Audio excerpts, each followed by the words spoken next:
Alors aujourd'hui, je vous propose un format un petit peu spécial, car très souvent, on se plaint du fait que les States ne proposent pas grand-chose en termes d'actualité autour de Michael Jackson. Cependant, d'autres arrivent à s'en charger, à nous proposer des choses intéressantes. Et aujourd'hui, j'avais envie de faire le focus sur une personne qui contribue largement à nous proposer et à faire perdurer l'héritage de Michael Jackson, que ce soit au travers de ces événements intitulés le MJ Music Day, qui nous donne l'opportunité de rencontrer des collaborateurs qui ont travaillé avec Michael Jackson, mais il arrive également à nous proposer des bouquins riches en informations de toutes ces entrevues avec tous les collaborateurs de Michael Jackson qu'il a pu rencontrer dans son parcours. Aujourd'hui, il sort son tout nouvel ouvrage, c'était donc l'opportunité de venir à la rencontre de Brice Najjar pour qu'il puisse nous parler de son parcours et de cette aventure folle qui a été lancée il y a près de 15 ans entre le MJ Music Day et ses 5 livres, dont 3 entièrement dédiés aux témoignages des proches collaborateurs de Michael Jackson. Merci beaucoup Brice de m'accueillir chez toi pour cette entrevue, je suis vraiment très content d'être là. Avec plaisir. Écoute, quand tu m'as proposé cette idée, j'étais un peu surpris, agréablement dans un sens parce que j'ai accepté, tu es là. Ouais. C'est vrai que c'était un peu l'occasion, je le fais rarement, je n'ai pas le sentiment de m'exposer. Devant les caméras, je me trouve affreux, donc j'ai pas trop l'habitude, c'est pas un exercice auquel j'ai l'habitude. Mais après tout, allez, pourquoi pas, allons-y. Je comprends. Bon alors, de toute façon, je te rassure, hein, l'objectif, bien sûr, c'est que tu puisses nous parler un petit peu de ton parcours, de qu'est-ce qui a lancé cette aventure folle, des MJ Music Day, des ouvrages que tu as fait. Ça va, t'as le temps là Dernier ouvrage du coup qui vient de sortir et oui, moi j'avais très envie que tu nous parles de ça parce que je me dis c'est quand même fou de se dire tiens, je vais partir à la rencontre des collaborateurs de Michael Jackson et puis je vais faire des livres de leurs témoignages. C'est pas parti comme ça, à la base c'était encore très solitaire, comme la passion de Michael, j'ai vécu un peu dans mon coin pendant longtemps. Ouais. Et à la mort de Michael, si tu veux, j'ai commencé un peu, j'avais internet depuis pas si longtemps que ça, si tu veux. Et j'avais commencé à écrire sur les forums. J'ai commencé à avoir Facebook peu de temps après la mort de Michael. Et j'ai commencé alors. Ça a commencé avec Facebook à demander en ami tous les collaborateurs possibles, comme ça, mais juste pour un peu pour le fun au départ, si tu veux. J'étais pas en mode de me dire voilà, je vais tous les contacter. C'est pas venu comme ça du tout. Hein. Je pense quand même, j'ai souvenir d'avoir été ami avec Christophe Boulmé tout de suite et qu'on avait commencé à échanger directement et pour moi je trouvais ça génial, tu vois, parce que moi je suis un enfant black and white, moi j'ai vécu cette période, pas me répéter, mais les années 90 c'est un peu ma période où j'ai vécu les choses à fond.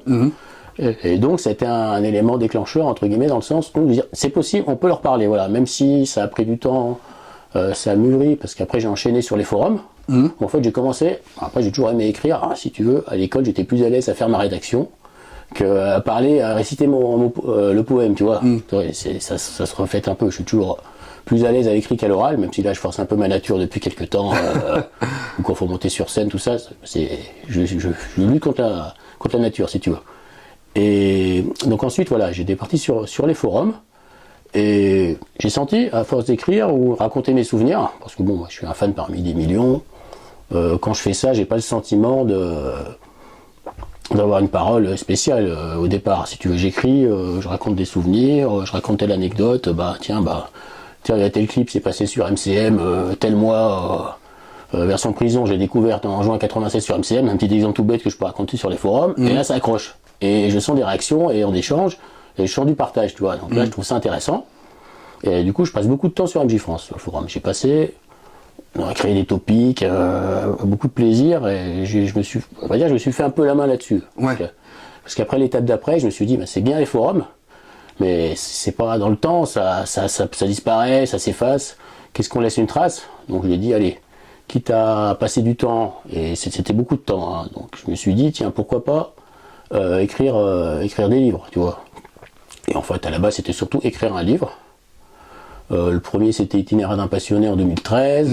Après, il y en a eu sur les Jackson en 2014, mais dans ma tête, c'était vraiment, si tu veux, un one-shot, tu vois. J'ai écrit mon livre, je l'ai fait, j'ai partagé, et puis pour moi, ça n'allait pas plus loin, quoi. À la base, c'est ce que je...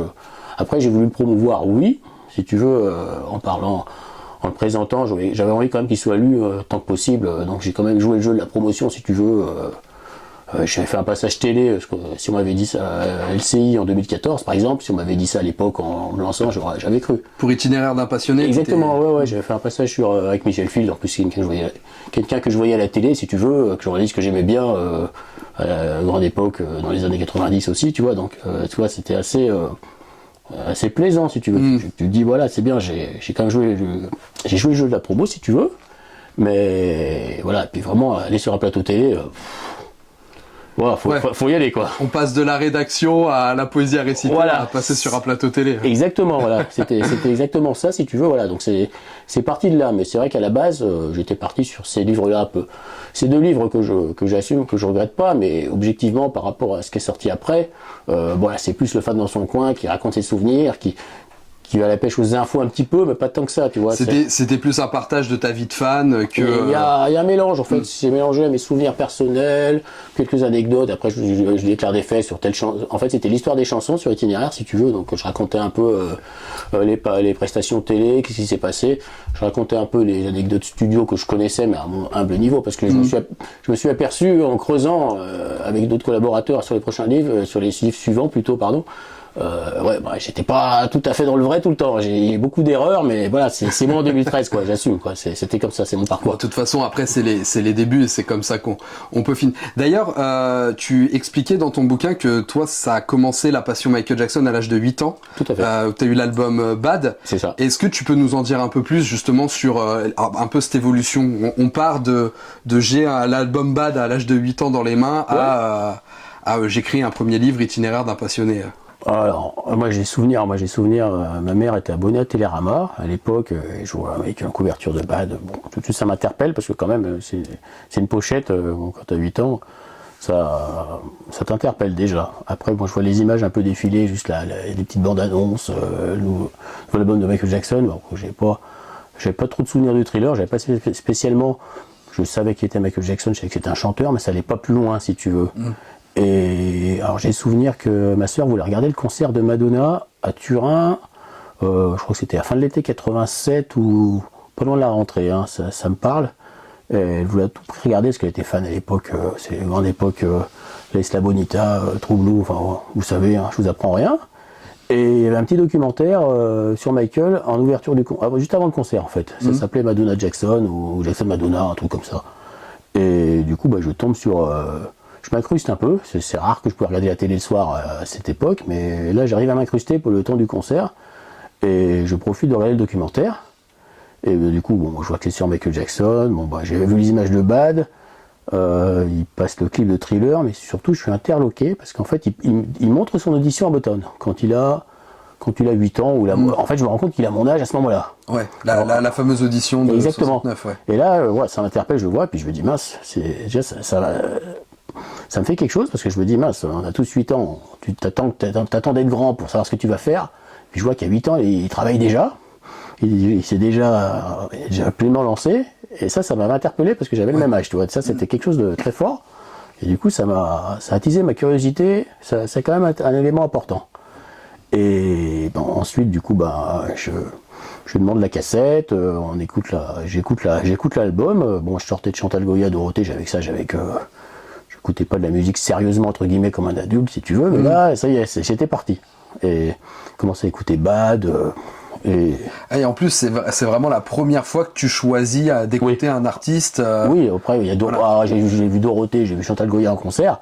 Bon, j'étais content, mais c'est plus parce que t'es un enfant et qu'on te l'a suggéré, ouais. Voilà, et que tu suis le truc. Bon, après, ça reste des bons souvenirs d'enfant, si tu veux. Ouais, bien sûr.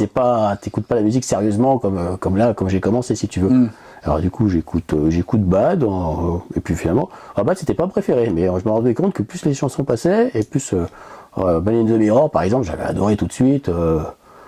Type d'exemple, Smooth Criminal, directement, là, c'est plus ces chansons-là même si j'écoutais l'album en boucle, hein. Et donc ça continuait comme ça, puis après ça s'est suivi que je suis allé voir Moonwalker au cinéma, j'étais en CM2, tu vois, puis moi j'étais pas dépaysé parce que j'écoutais, j'avais le sentiment d'aller voir Moonwalker au cinéma comme un fan si tu veux. Alors du coup ça s'est passé que j'ai acheté Thriller, Off the Wall, en fait j'étais resté gamin à l'école primaire, c'était Thriller, Off the Wall, Thriller Bad, et puis voilà quoi, tu vois, je cherchais pas à creuser plus, ça s'est venu après, en grandissant, après j'ai commencé à m'intéresser aux Jacksons, à découvrir au temps du collège en fait, où là je m'apercevais que en fait il chantait, c'était la même voix, le chanteur, donc c'était des éléments en plus si tu veux pour en profiter. Et puis Dangerous, c'est le collège, en fait c'était ma première cassette, Dangerous c'est mon premier CD si tu veux, voilà, donc c'est des éléments déclencheurs dans ma vie qui m'accompagne quand même. C'est pas anodin si tu veux. Quand tu tu changes de support pour écouter de la musique, tu vois, c'est quand même, c'est un peu lui qui est le déclencheur. Je pense qu'il il a apporté quand même beaucoup de choses, je veux dire, même dans notre consommation, voilà, c'est un fait important, je pense aussi dans la façon d'appréhender sa musique et comment on a vécu cette passion, si tu veux. Donc ça continue comme ça. Bon, après History, c'est mon meilleur souvenir, entre guillemets, mon album préféré, dans le sens où, comme j'étais au lycée, les années lycée, t'as 16 ans, t'es à fond là-dedans. Puis c'est là que j'ai vécu ma passion le plus, quoi. Bon, si j'étais fan avant, mais History, c'est vraiment le Graal, quoi. Donc Okay. Après il y a Blood, je vois le concert le même mois que Blood sort, tu vois, c'est un peu ça qui m'a poussé à faire le bouquin. T'en parles dans un de tes bouquins, je crois que c'est dans Book on the Dance Floor, Ouais. tu parles de cette date du 25 juin, Tout à fait. justement, où tu précises que pour toi le 25 juin, c'est pas que le 25 juin 2009, C'est ça. c'est aussi le 25 juin 97, et si ton premier concert... Michael, ouais, de Michael. Je le vois en chair et en os, je le vois de très près. Le concert est loin d'être plein, donc je peux me promener dans le stade de Gerland. Bon, plein de gens qui étaient au concert pour en témoigner. Vu que c'est pas rempli, mais en fait tu bouges comme tu veux, un truc inimaginable qu'on n'a jamais vu sur d'autres concerts. C'est la plus faible affluence de la tournée. Coup de bol pour moi, le promoteur, bon, il a eu moins de chance, mais par contre, coup de chance pour moi. Et là, je lui suis reconnaissant à Michael de ne pas avoir annulé. Parce qu'un concert qui perd de l'argent, globalement, tu peux te dire on annule. Mais non, il est venu, il a fait son concert, malgré qu'il soit déficitaire.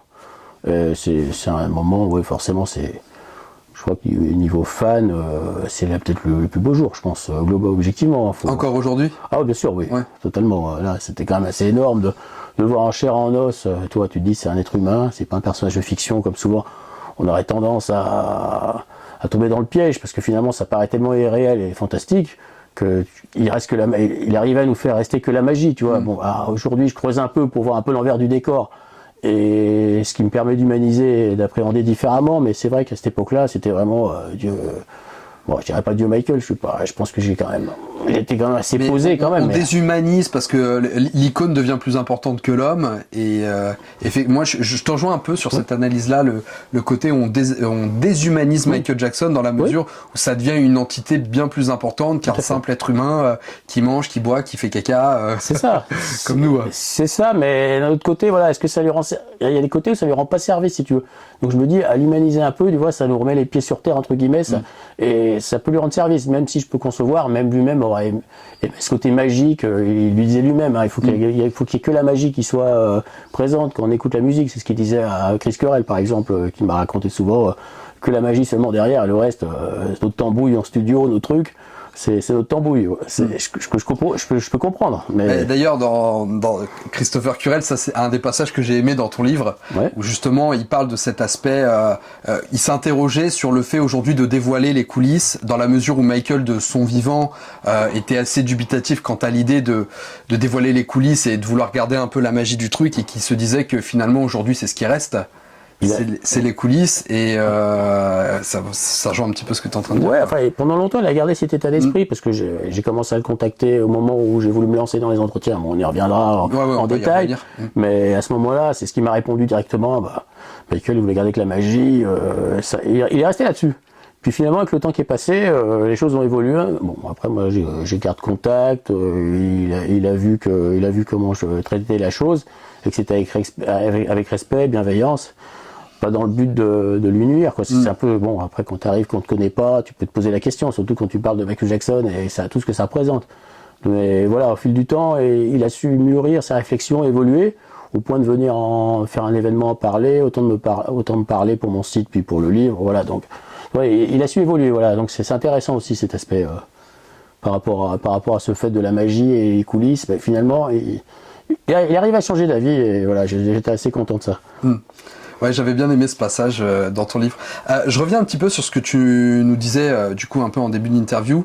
T'as évoqué la disparition de Michael, qui a été un des pierres de lance, du coup, donc t'es passé par le forum MJ France, et les écrits sur le forum qui ont évolué sur ton premier livre, donc Itinéraire d'un passionné. Toi, t'étais où quand t'as appris la disparition de Michael?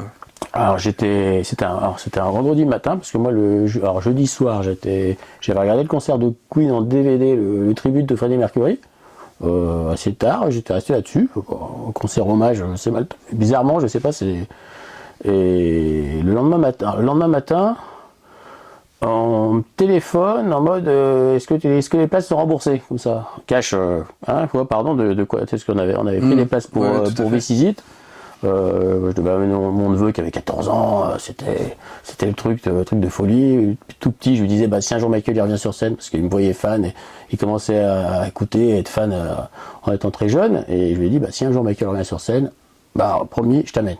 Et là il arrive à 14 ans, c'est bon, on a eu du mal, on a galéré, on avait trouvé des places un peu chères, voilà, mais au moins hors de prix, d'ailleurs au-dessus de mes moyens à l'époque, mais bon, c'était un peu, il fallait que je le revoie quand même, donc j'avais pas été raisonnable sur ce coup-là, et puis derrière, direct, on me téléphone, au fait les places, ça va être remboursé au moins, t'es au courant, de quoi tu me parles, je comprends pas en fait, et puis je voulais pas, sur le coup je voulais pas comprendre, parce que ça me paraissait un peu gros, du coup je raccroche, je dis qu'est-ce que c'est que cette histoire, je vais sur internet, encore une fake news, t'es des bouts de couloir, t'es pas à l'abri, puis finalement... On s'est tous un peu dit ça. Ouais, totalement. Puis du coup, je vais sur internet, et puis je mets les chaînes d'infos, tu le vois en boucle, et tu te dis, là...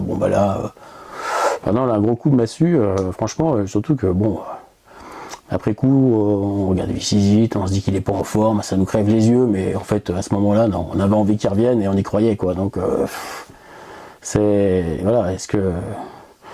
est-ce qu'on était égoïste? Est-ce qu'on voulait à tout prix le revoir alors que peut-être qu'il y avait des risques pour lui, qu'il n'était pas apte, il y a plein de questions. Je pense, comme tu dis, c'est que à ce moment-là, c'est pas des questions qu'on a envie de se poser. Ouais. C'est pas des questions qu'on se pose, et voilà, on est bercé par notre enthousiasme. Exactement. Et du coup, on ne s'interroge pas sur les à côté. Est-ce que ça coûte? Est-ce que ça engendre? Ouais, c'est ça. Enfin voilà, de la même manière que n'importe quel artiste qui prépare un concert, on se demande pas dans quel état financier il est. Est-ce qu'il a les moyens de préparer son concert? C'est vrai. Et mais donc, je me suis retourné la question après. Est-ce que j'ai été égoïste?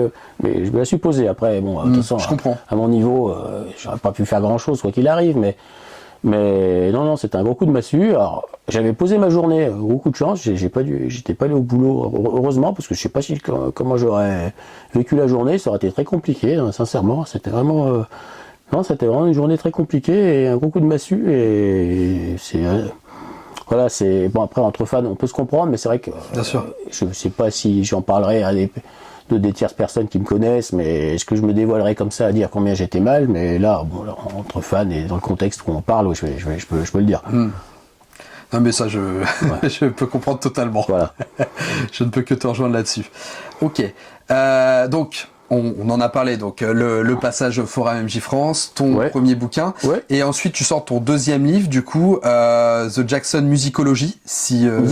Musicographie, pardon. Et pourquoi t'as voulu faire un livre autour des Jackson? En fait, j'ai pris plaisir. Alors, ça m'avait pris à faire un livre comme itinéraire. Ça m'a pris 4 mois. Et j'étais pris dans le truc, dans le sens où ça me parle. On évoque rarement les Jacksons. Alors j'ai beaucoup pris de plaisir à écouter les Jacksons. Et souvent, c'est moins considéré, mais j'avais le sentiment que pour comprendre la musique de Michael et son parcours, c'était intéressant de le voir sa position dans le groupe. Et comment il évoluait, et petit à petit il est passé en solo. Mais sauf qu'il a quand même tenté des choses, par exemple le super clip Can You Feel It, par exemple, qui peut encourager à être le roi du vidéoclip en solo, si tu veux. C'est des éléments comme ça. Pour moi, il attendait des choses ou fait des choses, ou même son Quincy Jones a essayé de travailler différemment. Et puis après, il avait conscience que la production de Quincy était plus riche. Et il le dit dans Moonwalk d'ailleurs, parce que souvent on parle de Moonwalk comme un livre où il raconte pas. J'ai souvent lu ou entendu des gens dire il raconte pas grand chose, alors qu'en fait maintenant je trouve qu'il parle beaucoup de musique et il explique plein de choses, sauf que c'est des choses qu'il a arrêtées à partir des années 90. Là il était vraiment très discret, il voulait pas raconter, ça venait de là-haut, mais il voulait surtout pas développer sur comment il travaillait, alors pour Moonwalk il donne beaucoup d'informations, et il compare beaucoup la musique des Jacksons à la production de Quincy, ce qui est intéressant. Et du coup, ça m'a donné envie. J'ai dit, attends, j'ai envie de creuser sur les Jacksons, Et puis en plus, je voulais décrire l'itinéraire, j'avais pris du plaisir. Et du coup, j'étais reparti sur cette phase, si tu veux, d'écriture, où je peux le faire en 3-4 mois, si tu veux. je suis autonome dans le sens où voilà, les suivants, je suis tributaire des collaborateurs qui acceptent ou pas, il y a les passages de traduction, que là, bon, à l'époque, bon, forcément, il y avait déjà Laetitia, ma compagne, qui me relisait, parce qu'en fait, quand j'ai commencé à écrire, entre guillemets, qu'on a commencé à être ensemble, si tu veux, moi, une fois que j'écris, même si je ponds un article pour mon site, ou en général, ou même pour un livre, tout de suite, relis-moi. Je peux pas, j'ai pas la certitude de par moi-même si c'est bon ou pas bon. J'ai besoin d'être rassuré. Relis-moi, relis. Pas pour les fautes d'orthographe, mais déjà, est-ce que ça te plaît, quoi, voilà. Et ça, c'est quelque chose qui m'a aidé, si tu veux, à développer, être à l'aise pour me lancer dans ces projets, si tu veux. Ok, donc le regard critique de Laetitia qui t'a aidé. Oui, totalement. Totalement. Ah, totalement, voilà. C'est direct, même encore aujourd'hui. Tiens, vas-y, relis-moi, j'ai fait quelque chose, qu'est-ce que t'en penses? J'ai besoin d'avoir un avis extérieur tout de suite. Voilà, sinon, je sais pas, tu vois. D'ailleurs, tu t'étais auto-publié pour le premier bouquin ou alors, t'as eu des partenaires alors, c'était Edilivre. C'est un éditeur c'est un éditeur, si tu veux, dans le sens qui donne sa chance aux lecteurs, aux auteurs débutants plutôt, Ok. tu vois, et qui te permet d'être disponible en Fnac, sur Amazon, voilà. À l'heure d'aujourd'hui, je suis auto-édité sur Amazon, mais moi j'ai la liberté, si tu veux, de publier en plusieurs langues, si tu veux. Que je peux pas avoir la liberté avec un éditeur classique, tu vois. Si tu veux traduire, c'est compliqué. Ok. Au moins avec Amazon, après je ne suis pas en Fnac, si tu veux, mais au moins la version anglaise existe, la version française peut exister, ou version espagnole sans problème. Ouais, j'ai vu que tu sortais une version espagnole de Thriller Too Bad. Ok. Et donc tu sors le livre sur les Jackson, et c'est après que se lance l'aventure MJ Music Day. Pas tout à fait. Pas tout à fait. Pas tout à fait. En fait, je passe au livre par entretien, si tu veux. Ça, c'est l'étape d'après, si tu veux. Alors, je veux bien que tu nous expliques un petit peu comment t'es venue cette idée, comment même est venue cette audace de dire tiens, je vais prendre mon téléphone. Et alors, tu nous as parlé des contacts Facebook, de rajouter sur Facebook. Ouais. Mais comment tu t'es lancé dans ce challenge de dire tiens, je vais les contacter pour faire un bouquin avec eux. En fait, alors à la base, c'est parti d'un concert de Quincy Jones à Vienne. C'est en région Rhône-Alpes, enfin dans ma région, pas très loin, où il y a le festival de jazz tous les ans. Et là, il y avait un concert de Quincy Jones l'été 2014. Alors, ce qui se passe, c'est que l'année d'avant, je l'avais vu à Montreux, pour ses 80 ans, un grand concert, un grand souvenir. Et j'avais vu son batteur John Robinson, j'avais croisé Sayeda dans la rue, je les avais presque tous vus comme ça, j'avais fait des photos, j'avais vu Rod Temperton qui m'avait signé mon livre et il m'avait signé mon thriller, mon vinyle thriller qui m'accompagne, bon ça c'est une autre histoire. Voilà, j'avais vu plein de monde, c'était un super souvenir, voilà. Et là j'ai commencé un peu, par contre j'avais vu Quincy, j'avais croisé dans la rue, et j'avais fait un blocage, hyper timide, c'est Quincy Jones quoi, j'ai pas su m'avancer et engager la conversation, j'étais pas... Un gros blocage, gros timide, parce que c'était Quincy là. Pourtant j'en avais vu plein de ses collaborateurs pendant ce week-end-là, j'étais super content, j'avais vu Griffin Higgins, et là Quincy, blocage.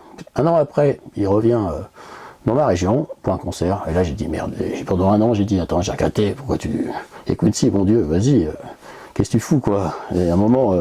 il va pas, voilà, il fallait le voir, tu vois, si tu veux. Alors du coup, j'avais attendu Quincy qu'il arrive devant le théâtre. En plus, c'est en pleine ville, c'est une petite ville. Si vous voulez choper des mecs à Vienne, c'est le bon plan pour ceux qui des chasseurs de photos, d'autographes. Le théâtre antique de Vienne, c'est le bon plan pour info. Voilà, je vous donne un tuyau. Et du coup, j'attends Quincy. Et du coup, au moment où il arrive. Je lui tends mon livre, itinéraire d'impatienté, puis là il va pour signer, et puis je lui fais non, c'est un cadeau, ok, merci, mais du coup il regarde le livre, et puis il me fait mais ces livres, vous savez, ils peuvent inventer, ils taquinaient, les trucs, ils n'avaient pas percuté que c'était moi qui étais l'auteur, D'accord. Du coup, il n'avait pas percuté, et puis il me fait oh là là, voilà, qu'est-ce qu'ils en parlent, qu'est-ce qu'ils en savent des choses, mais qui c'est qui était dans le studio, qui c'est qui était dans le produit, qui c'est qui était le producteur. Mais du coup, Quincy est tout craché. Voilà. Là, il tourne le livre, il voit ma photo, il fait ah c'est vous, ah d'accord, mais bon, sympa, mais très très sympa, merci beaucoup. Ok, puis il rentre pour une conférence de presse avant son concert, je lui donnais mon livre. Bon, la priorité c'était de lui donner le livre. Il m'avait signé un vinyle mon vinyle de Thriller qui m'accompagne, pareil. Bon, il m'avait signé un disque fait avec Eddie Barclay dans les années 60. Voilà, j'ai pas demandé de photos, voilà, il avait pris 5 minutes, en plus il est resté à discuter, et, sans se presser, il restait bien 5 minutes. Enfin bon, ça m'a paru, enfin, je sais plus combien de temps c'était, mais ça m'avait paru correct, dans le sens respectueux, il avait pris quelques minutes, il était content d'avoir le livre, il m'avait signé 2 trucs. J'ai dit, bon allez, ça va, j'ai fait, laissons-le rentrer, n'abusons pas, ça faut savoir doser, tu vois, faut pas que ça tourne dans l'autre sens et passer pour un casse-pied, tu vois, ouais, c'est très important. Trop intrusif. C'est ça, faut très important de doser, voilà. Et du coup, bon, il s'en va, par contre j'avais laissé une carte avec mon mail dedans, comme une bouteille à la mer, si tu veux. Ouais, bien sûr. Voilà. Et bon, mais d'un côté, ça m'a interpellé, le truc, qui était dans le studio, qu'est-ce qu'ils en savent, ouais, je me suis dit, il a pas tort. Ah ouais, c'est une phrase qui a fait son chemin, en fait. Exactement, elle est restée dans ma tête, et peut-être 2 jours après, je reçois un mail, Quincy Jones Productions, c'était un Français dans son staff, donc il m'avait écrit en français, ça facilitait un peu directement le premier contact, et c'est quelqu'un qui est resté, un Français qui est resté avec Quincy Jones Productions pendant des années, avec qui j'ai pu garder contact, j'avais le contact, le mail, voilà, pour lui envoyer des livres ou se passer le bonjour, c'était très bien, voilà. Et je reçois un mail de Quincy Jones Productions. Voilà, ma boîte mail, ça changeait des mails bidons à 90%. Là, celui-là, il est sorti du lot, si tu veux. Et là, c'était merci, monsieur Quincy Jones vous remercie. Et bon, et ça fait longtemps qu'il est plus en France, alors le français, il pratique pas plus trop. Est-ce que vous pouvez lui envoyer des passages traduits ou les mentionner Ah ouais, du coup, j'ai dit, ah mince, quand même, c'est possible, en fait, c'est possible d'avoir une interaction, tu vois. Et ça a fait son bonhomme de chemin, donc j'ai fait transmettre des passages traduits. Après, j'ai pu garder contact, entre guillemets, avec son staff, hein, attention, hein, je dis pas que je suis allé boire du champagne chez lui, hein, j'ai jamais dit ça, mais bon, c'était une première étape. Il y avait quand même un marquage de lien et une interaction, comme tu disais. Oui, c'était un premier signe encourageant. Ouais. C'était un premier signe encourageant, et je me suis dit, bah tiens, j'arrive à Quincy Jones, son staff, qui arrive à m'envoyer un mail, c'est un élément déclencheur. Alors, c'est quelque chose que j'ai rarement, je sais pas si je l'ai raconté, parce que des fois je me dis sur le moment, est-ce que c'est le coup de cela jouer sur le réseau, là j'ai reçu un mail, surtout pas. Non, en fait, je me suis dit, continue à bosser. C'est des encouragements en privé, en interne, si tu veux. T'as pas pris ça comme une victoire, mais t'as pris ça comme une porte ouverte. Un encouragement. Ouais. Un encouragement, surtout de la part de Quincy Jones, que j'admire beaucoup, et voilà, ça m'a quand même fait plaisir, et je me suis dit, bon, il y a quelque chose à faire, il y a quelque chose à creuser. Et du coup, je me suis dit, bon, j'avais pas d'expérience à faire des interviews, c'était nouveau, c'était un challenge, si tu veux. Après j'avais Laetitia qui est bilingue en anglais, qui pourrait m'aider et qui pourrait me seconder. Voilà, j'avais les questions dans la tête, j'avais le projet, je savais qui contacter entre guillemets. J'ai toujours épluché les crédits des albums, même gamin. Je tournais les pages, il y a telle personne, mais c'est bizarre, lui il revient tout le temps ce monsieur-là. Tu vois, c'était, voilà, les mêmes noms qui revenaient. Il doit être important lui, parce que dis-toi, à chaque fois, toutes les chansons il joue, il doit être bon. Ouais, c'est même gamin, je me disais ça, tu vois. Et du coup, je me suis dit, il faut creuser, et allez, il faut contacter. Alors, il faut aller chercher sur Facebook, qui c'est qui peut être disponible. Il faut lire le livret. Du coup, j'ai pensé à Historique, comme c'était mon album préféré, et qu'il y avait le best-of, plus le nouvel album de l'époque, ça me permettait de faire un mix entre le premier disque et le deuxième disque, et d'avoir un maximum de gens, et d'avoir le maximum de possibilités. Parce que si tu commences sur un sujet où là par exemple si j'avais commencé par Blood en premier avec 5 chansons, ça aurait été très limité, tu vois, je sais pas si j'aurais pu le faire. Là sur History avec 2 disques des époques différentes, ça me permet un éventail plus large dans mes recherches, si tu veux. Ça s'est passé comme ça. Là du coup je me suis dit, je vais commencer à demander.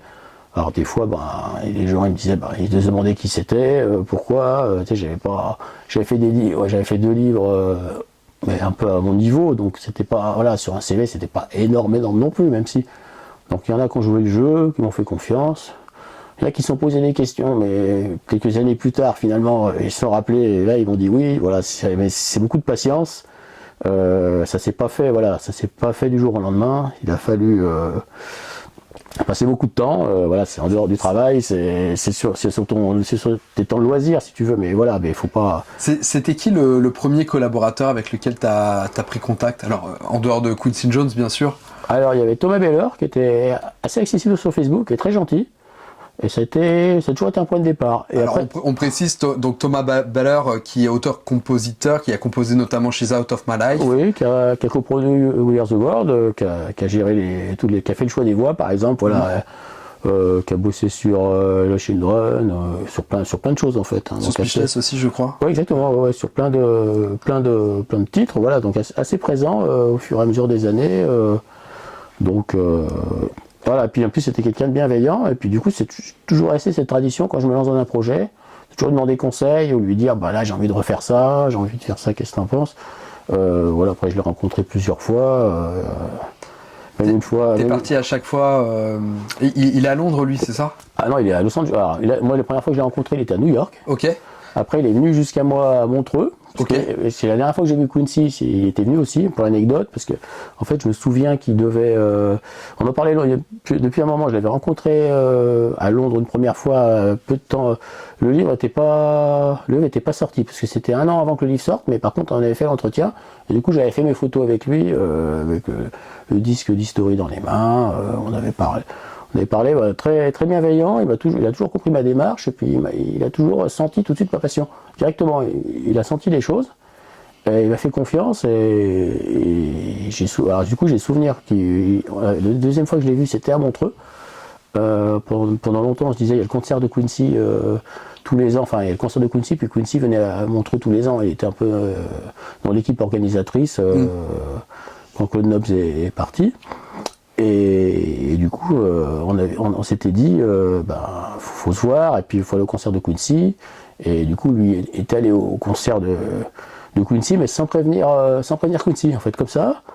Et d'ailleurs, je savais qu'il venait. Puis, alors pour l'anecdote, j'avais recontacté la même personne, le staff de Quincy, pour dire que, attention, il y a Tom Baller qui vient. Parce qu'en fait, j'avais vu le programme, la liste des chansons 3-4 jours avant le concert, et ils avaient enlevé She's Out of My Life. Alors que elle était présente à Londres, si tu veux, la chanson dans le. D'accord, ok. Et du coup, je voulais éviter l'accident ou par rapport à.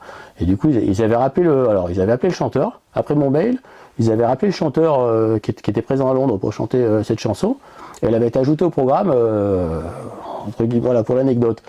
Et du coup, on avait mangé ensemble le midi, on est allé au musée de Queen et à côté du studio là, de Queen où Michael avait fait Blood, voilà, on avait passé une longue journée comme ça, et puis le soir du concert, après coup, il était un peu à la recherche de Quincy, et puis on l'avait guidé un peu à l'amener dans le hall de l'hôtel, et là, je vois Quincy qui tombe nez à nez avec Tom Baller, et ils se retrouvent, un grand moment. Alors moi j'avais déjà fait signer mon Isn't Down the Road à Thomas Baller dans la journée, et puis quand j'ai vu les deux ensemble comme ça, j'ai pas voulu couper, j'ai vécu le truc, les voir ensemble se retrouver, et du coup j'étais laissé ensemble, et je suis pas intervenu quoi. Je me suis dit non, c'est beau de les voir, ces deux grands monsieur de la musique qu'on travaille pour Michael et qu'on travaille ensemble, face à face l'un et l'autre. Et du coup, je les ai pas coupés, et je suis resté à regarder, et c'est la dernière fois que j'ai vu Quincy pour l'anecdote, voilà. D'accord. Voilà. Donc Tom Baller, premier que t'as contacté, et donc ensuite ça s'est passé comment? Bah écoute, on avait fait l'entretien, on avait eu, alors dans les premiers qu'on avait eu, alors j'avais bien cherché, j'avais fait un LinkedIn, j'avais un peu cherché toutes les pistes, et puis finalement, non, j'avais eu une Dugu, Chancleur. J'avais eu Steve Porcaro qui m'avait déjà rencontré pendant des meet and greet de Toto, et qui avait déjà remarqué un peu mon boulot, parce que je lui avais donné des passages traduits du livre. Il était très respectueux, puis il s'est rappelé de moi comme le fan de Jackson qui allait au concert de Toto. Même si je suis fan de Toto, tout le monde le sait, mais en fait pour les fans de Toto, je suis fan de Jackson, et pendant longtemps pour les fans de Jackson, j'étais le fan de Toto. Voilà, ça a été ça pendant quelques années. Et du coup, j'avais déjà Steve aussi qui m'avait dit oui. Voilà, c'était déjà une bonne base. Mais bon, il a fallu cravacher, il a fallu aller les chercher. Donc Steve, je précise pour les gens, donc Steve Porcaro qui en l'occurrence a travaillé avec Michael, notamment sur Human Nature, qui je pense est sa collaboration avec lui la plus populaire. C'est la chanson, oui, c'est la chanson qu'il a écrite. Donc après il y a For All Time aussi qu'il a écrite, qui est populaire chez les fans, parce que bon, c'est vrai que pendant longtemps elle reste un peu dans les coffres, voilà. Donc oui, et puis plus récemment Chicago 1945. Voilà, ça c'est un autre sujet plus entre guillemets plus compliqué, mais bon, voilà.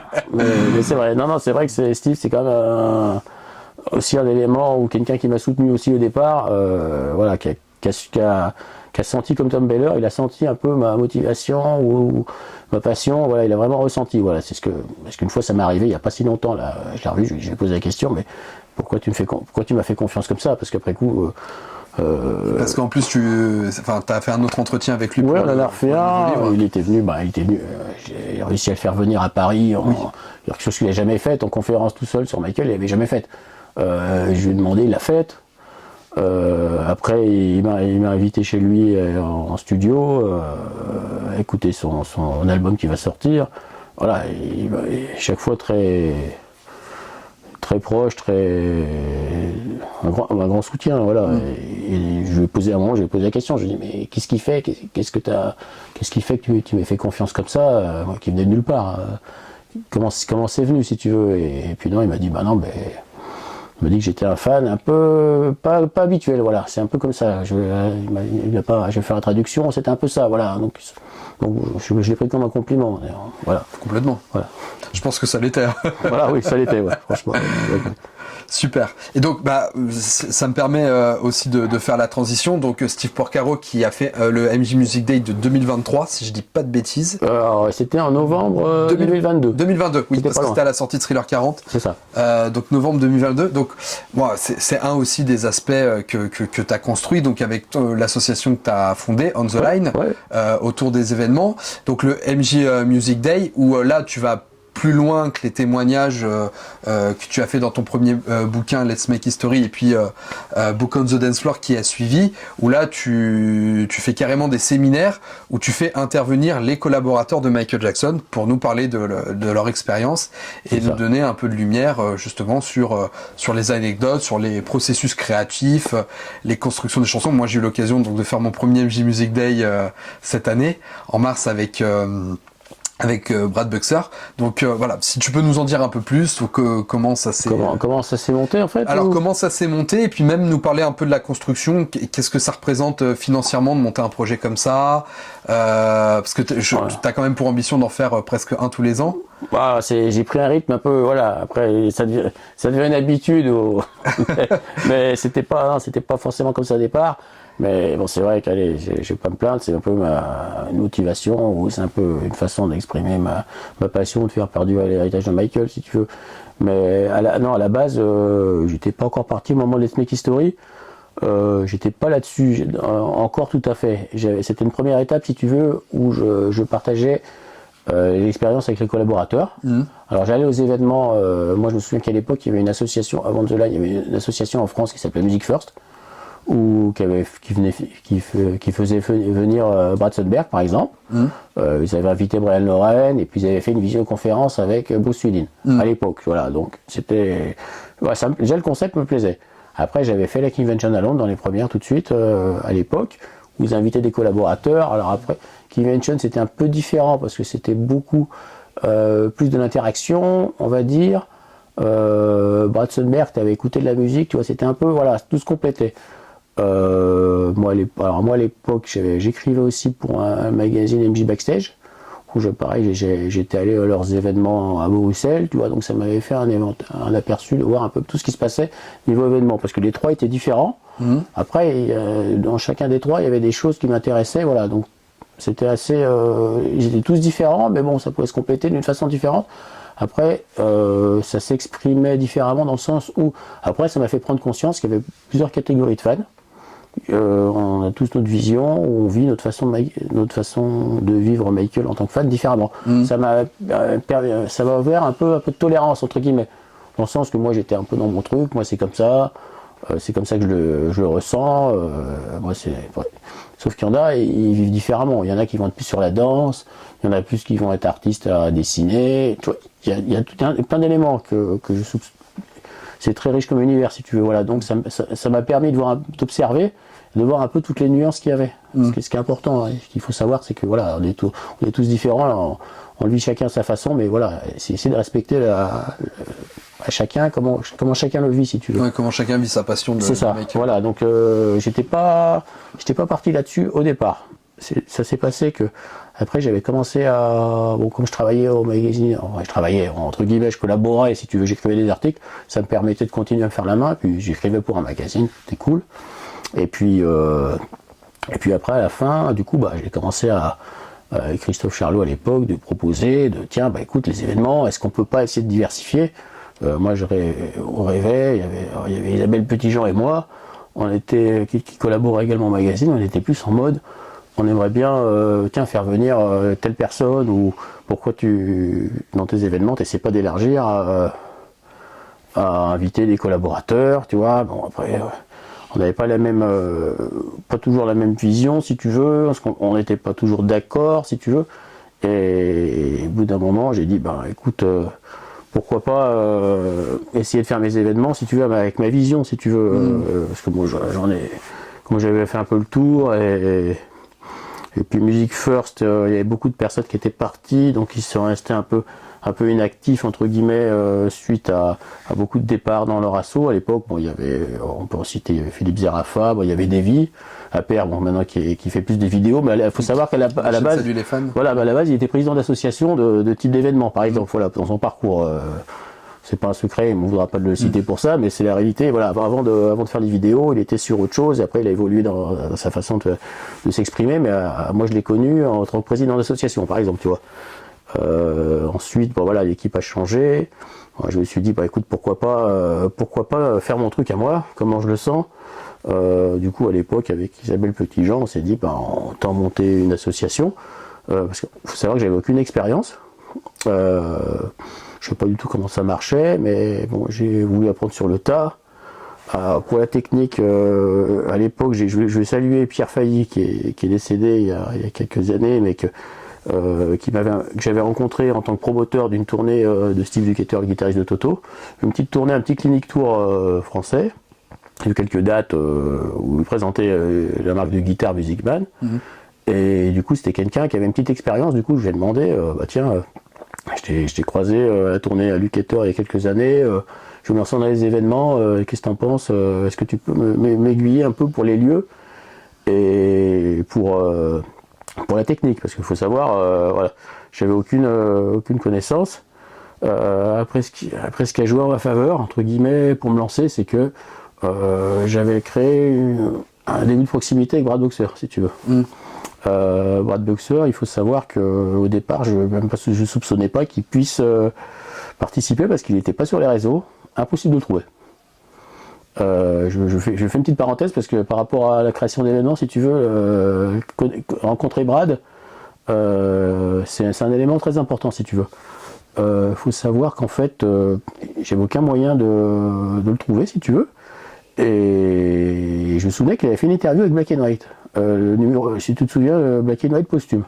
Alors moi, ce que j'explique souvent, j'ai pas connu la période Black and White parce que moi je suis arrivé un petit peu après. Il y a un numéro. Si tu veux, il y a un numéro posthume après la mort de Michael. Ouais, je sais qu'il y a un numéro qui était sorti en 2009, mais c'est vrai que moi j'ai pas connu vraiment la période glorieuse de Black and White. On était dans le numéro posthume, si tu veux. Mais par contre, j'avais fait une vidéo, tu sais, sur Michael et Sonic. Ouais. Et effectivement, je m'étais replongé dans l'interview que Brad Boxer avait fait pour Black and White, où notamment il avait enfin levé le voile sur la légende de Michael et Sonic 3 en officialisant cette collaboration. C'est ça. En fait, c'était le seul moyen de dire, tiens, Brad interagit avec quelqu'un.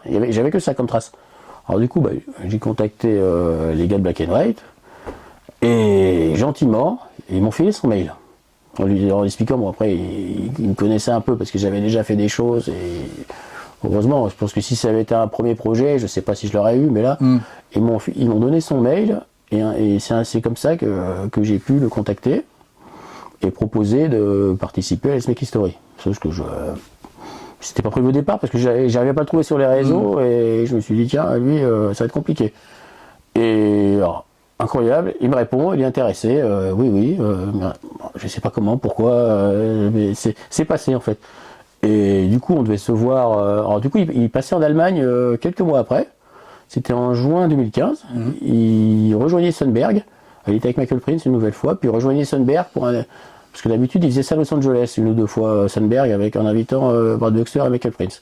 Et là, coup de bol, c'est en Allemagne. Alors après, c'était à Cologne. Bon, il fallait faire quelques kilomètres. Il a fallu prendre des RTT. Il a fallu, voilà, c'est beaucoup d'énergie. C'est prendre des jours de congé. Voilà, c'est pas pour. Là, je suis pas parti à la plage ou partir en vacances. Non, là, j'ai pas sacrifié parce que c'est un peu exagéré comme terme parce que je le veux bien, si tu veux. C'est une passion, mais voilà. Oui, ça reste un choix. Ça reste un choix, voilà. Et du coup, je le rencontre là-bas, et pareil, on est en échange. Bon, il n'y avait pas Laetitia, donc bon, j'étais avec mon. Je me débrouille, mais j'ai pas le niveau d'anglais de Laetitia, mais ça s'est passé. Du coup, il a compris ma démarche. Le courant a super bien passé, plus que je pensais. Tu vois, j'étais surpris parce que finalement, quand même, Brad Buxer, c'est quelqu'un que j'ai vu sur scène avec Michael au History Tour. D'ailleurs, donc voilà, c'est quand même quelque chose d'assez incroyable, si tu veux, dans le sens où je m'y attendais pas. Et du coup, voilà, il m'a toujours dit, si tu fais quelque chose ou si tu as besoin de moi, n'hésite pas, tu me fais pas l'interview, n'hésite pas, tu me fais signe, la porte sera toujours ouverte. Ok. Et Super. là, non, ok, je dis, bah attends, si je fais un event, mais qui me dit qu'il me soutient et qu'il est là, ok, allez, lançons-nous. Je peux très bien faire les interviews chez moi, je peux aller les voir en privé, je me garde le truc pour moi. Mais allez, autant faire profiter d'autres gens qui veulent vivre leur passion, si tu veux. Je veux pas rester dans mon coin. J'ai le sentiment si tu veux, de partage en disant bah, on va faire plaisir aux fans, on va faire l'événement. Voilà, donc du coup je me suis lancé à faire On the Line avec Isabelle à l'époque. On va dire, pour contextualiser, ça s'est passé comme ça. Hein. J'étais pas tout seul. Du coup, l'idée de monter une équipe et de se dire, ben, on monte une asso. Alors, il a fallu faire les démarches, il faut déclarer en préfecture, donner mon adresse, les statuts, voilà. Mais bon, il a fallu pas improviser, pas loin, parce que j'avais pas du tout d'expérience. Mais... Juridiquement, c'est pas possible de monter ce genre d'événement à ton nom. Non. Ton nom propre. Non, il faut monter une asso, il faut monter, voilà, il y a tout un. Moi là-bas, j'étais parti pour faire un événement, mais dans l'ordre, j'ai pas pensé à l'aspect juridique entre guillemets et toutes les paperasses, mais il a fallu, voilà. Ah, c'est toujours comme ça un peu finalement qu'on apprend. On se dit je veux faire ça, on vous dit non, c'est pas possible, il faut d'abord faire ça. C'est ça. Donc il a fallu monter l'asso, il a fallu faire un peu de juridique, voilà. Voilà, il y a un travail derrière, voilà, c'est pas toujours glamour de faire ma déclaration en préfecture. Alors, jour du MJ Music Day, forcément, on va parler de la magie et déjà faire du décor, voilà, il y a tout un tas d'éléments, voilà, à côté, mais bon, moi, le but du jeu, c'est de faire la magie, moi, qu'après que je fasse ma lettre à la préfecture, où il faut que, toutes les fins d'année, il faut que j'envoie l'assemblée générale à la banque et il faut que j'envoie l'assemblée générale à la préfecture, ça va pas vous faire rêver, quoi. On va pas rentrer là-dedans, mais voilà. Voilà, mais ça fait partie un peu du boulot, voilà, ou un tas d'éléments, il y a plein d'aspects, voilà, qui sont pas glamour, hein. Non, bien sûr. Tout n'est pas rose, mais bon, voilà. Le but du jeu, c'est qu'on prenne sa place et qu'on s'amuse, quoi. Donc, voilà, enfin, par rapport à l'assaut, moi, au début, j'étais sur 2000 Watts. Le nom était pris, du coup, et puis, On the Line, il me semble bien que c'est Isabelle, hein, c'est pour rendre à César ce qu'est César, c'était pas mon choix. Enfin, je voulais 2000 Watts, alors je déteste la chanson, oui, il y a rien de logique, hein, mais voilà, ça s'est passé comme ça, voilà, du coup, on a monté, il a fallu démarcher un lieu, bon, après, j'avais beaucoup, et Pierre m'avait beaucoup aidé pour m'accompagner juste sur cet événement, parce qu'après, ensuite, voilà, après, il a fallu un peu que je me débrouille, je me fasse la main, que j'apprenne sur le tas. Bon, voilà, maintenant, il y a un tas d'éléments, bon, c'est un peu moins compliqué, parce que j'ai un peu plus pris l'habitude, là. Cette année, à la fin de l'année à Lyon, on est au 12e événement. Je me suis fait un peu la main, si tu veux, j'ai un peu moins plus l'habitude, hein. Je dis pas que tout roule qu'il n'y a pas des moments plus compliqués ou des moments de complications, ça peut arriver, mais rien n'est toujours simple, mais j'ai quand même pris plus d'habitude, voilà, c'est pas la routine, mais on va essayer de se rapprocher à force. Ouais, aujourd'hui, tu as un peu une idée on va dire, des obstacles que tu peux rencontrer et de par où il faut commencer pour pouvoir monter un événement. Mais moi, j'aime bien, tu sais, comparer ça un peu à de la bonne cuisine. Oui. C'est-à-dire que la cuisine, on va peut-être passer une journée à cuisiner finalement pour manger en 15-20 minutes. C'est ça, oui. Non, Ce genre d'événement, voilà, ça prend une organisation, ça prend quelques mois de préparation. Faut toujours anticiper. Non, mais en fait, faut toujours, moi dans ma tête, faut toujours que j'ai des années d'avance. Faut que je me fasse. C'est un peu mon défaut aussi, c'est que j'apprécie pas. Sur le moment, je vais pas l'apprécier. Je vais passer directement. Un livre sort. Le livre est sorti en français. Pour être content, j'ai pas savouré. Je suis tout de suite pensé. Non, c'est la version anglaise, faut qu'elle sorte. L'événement est fait. Boum, je vais tout de suite me projeter. C'est un peu mon défaut. Je savoure pas vraiment le truc. Je passe à l'étape d'après. Je me projette, ainsi de suite. Et j'avance. Mais j'ai jamais vraiment la sensation de savourer les choses. Ça c'est un peu mon défaut. Et on peut me le dire, c'est souvent le cas, dit tout de suite, un événement est fait, dans ma tête, boum, je passe au suivant. Mais au final, ça te pêche pas de réorganiser l'année d'après ou... Voilà, mais c'est le fait d'anticiper. Il faut que je suis obligé d'anticiper, de me dire, bah tiens, telle année, moi ça m'est déjà arrivé, tiens, que je, dans l'assaut, entre guillemets, tiens, on avait dit qu'on postait l'annonce dans 5 jours. Anticipe, commence à préparer. Non, mais on m'a déjà dit, c'est dans 5 jours. Non, attends, moi je raisonne des années en avance. Je peux te demander de raisonner 5 jours en avance, tu vois. C'est le genre de discussion que j'ai eu en privé, tu vois. Pour te dire, voilà, je suis un peu, voilà, c'est l'anticipation, c'est qui c'est qui pourrait venir. Faut voir un peu où c'est qu'il habite, où c'est qu'il peut atterrir, comment on fait, est-ce qu'il y a des exigences. Des fois j'ai eu des exigences pas possibles, je vais pas citer de nom, mais j'en j'aime bien. Mais alors ça fait partie des questions que j'allais te poser après. Ah ouais. Non mais on peut en parler, mais je vais pas. Non, sans donner de nom, mais justement, il s'agit pas de parler des gens en soi, mais de voir un peu le schéma de ce qui a pu bloquer sur tes organisations, si tu as vu des demandes particulières qui ont fait que les choses se sont faites ou pas faites, quoi. Voilà. Non, mais il y en a eu, ça, c'est arrivé. Donc, je récapitule brièvement. Donc, Brad Buxer finalement a été le premier du premier MJ Music Day. Oui, c'est vrai. Ça fait un joli écho par rapport à ce que tu racontais sur Brad Buxer, parce que aujourd'hui c'est lui qui signe la préface de ton nouveau livre. C'est ça. Donc et je crois qu'en plus tu as eu cette démarche là vis-à-vis de lui, parce que comme il n'a pas participé à cette période, Thriller Bad, c'était un moyen de l'inclure dans ton nouveau livre. Oui, tout à fait. Et c'est quand même ça doit être hyper gratifiant de se dire on sort un livre et que notre préface elle est signée par Brad Buxer. Ah bah totalement. Déjà pour les Speak History, c'était Bruce Swedin, c'était pas mal non plus. Ouais. C'était quand même quelque chose d'assez fort. Mais c'est vrai, pour revenir à Brad, oui voilà. Des fois, on m'a déjà dit oh là là, mais c'est encore Brad Buxer, bientôt les gens sont blasés. J'ai déjà senti la chose. Sauf que j'ai envie de leur dire, il a travaillé plus de 20 ans. Il a largement de quoi faire des séminaires s'il veut. Il a tellement fait de choses qu'il peut largement modifier ses séminaires. Et estimez-vous heureux qu'un gars comme ça, il revienne qu'on le fasse revenir plusieurs fois. Au contraire, moi, il faudrait savourer, se dire voilà, c'est génial. Que de se dire oh encore le même. Si on arrive à un niveau où ça devient qu'on est entre guillemets, on se dit oulala, c'est toujours rien, ce qui est pas vrai, parce que on varie régulièrement, et de temps en temps, oui, Brad, il va revenir, parce que il y a un lien, et sans lui, s'il n'y avait pas eu Brad Buxer, si ça se trouve, on n'aurait rien eu du tout. Faut avoir conscience de ça, voilà. C'est peut-être des fois, voilà. Bon, après, si je le dis pas, on va pas le deviner, mais voilà, je voulais quand même le dire gentiment, sans. Oui, que Brad Buxer, au-delà de ça, a une place importante dans toute la construction de ce qui existe aujourd'hui. Totalement. Ouais, je comprends.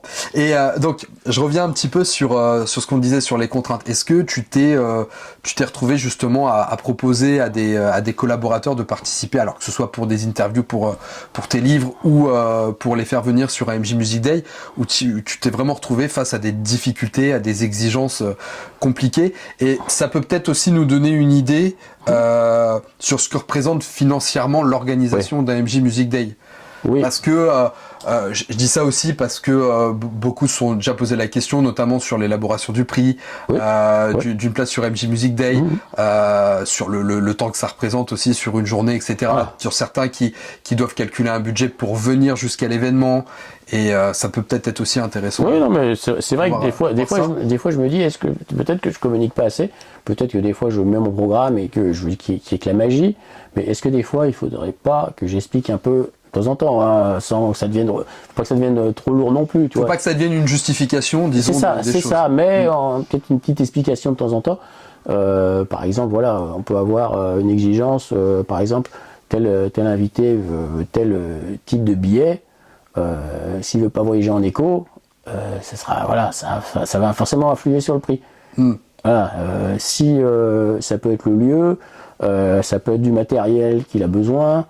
Il y a tout un tas d'éléments. Voilà, s'il veut tel instrument, tel matériel, si on vous rajoute de la technique pour vous mettre un vidéoprojecteur, que vous viviez l'événement intensément, voilà, il y a plein d'éléments où là par exemple on a une belle salle flambant neuve qui a 2 ans avec un matos de très bonne qualité, voilà. Donc pour le prochain MJ Music Voilà, Day un petit exemple, voilà. qui a lieu le 18 octobre. C'est ça, c'est en province.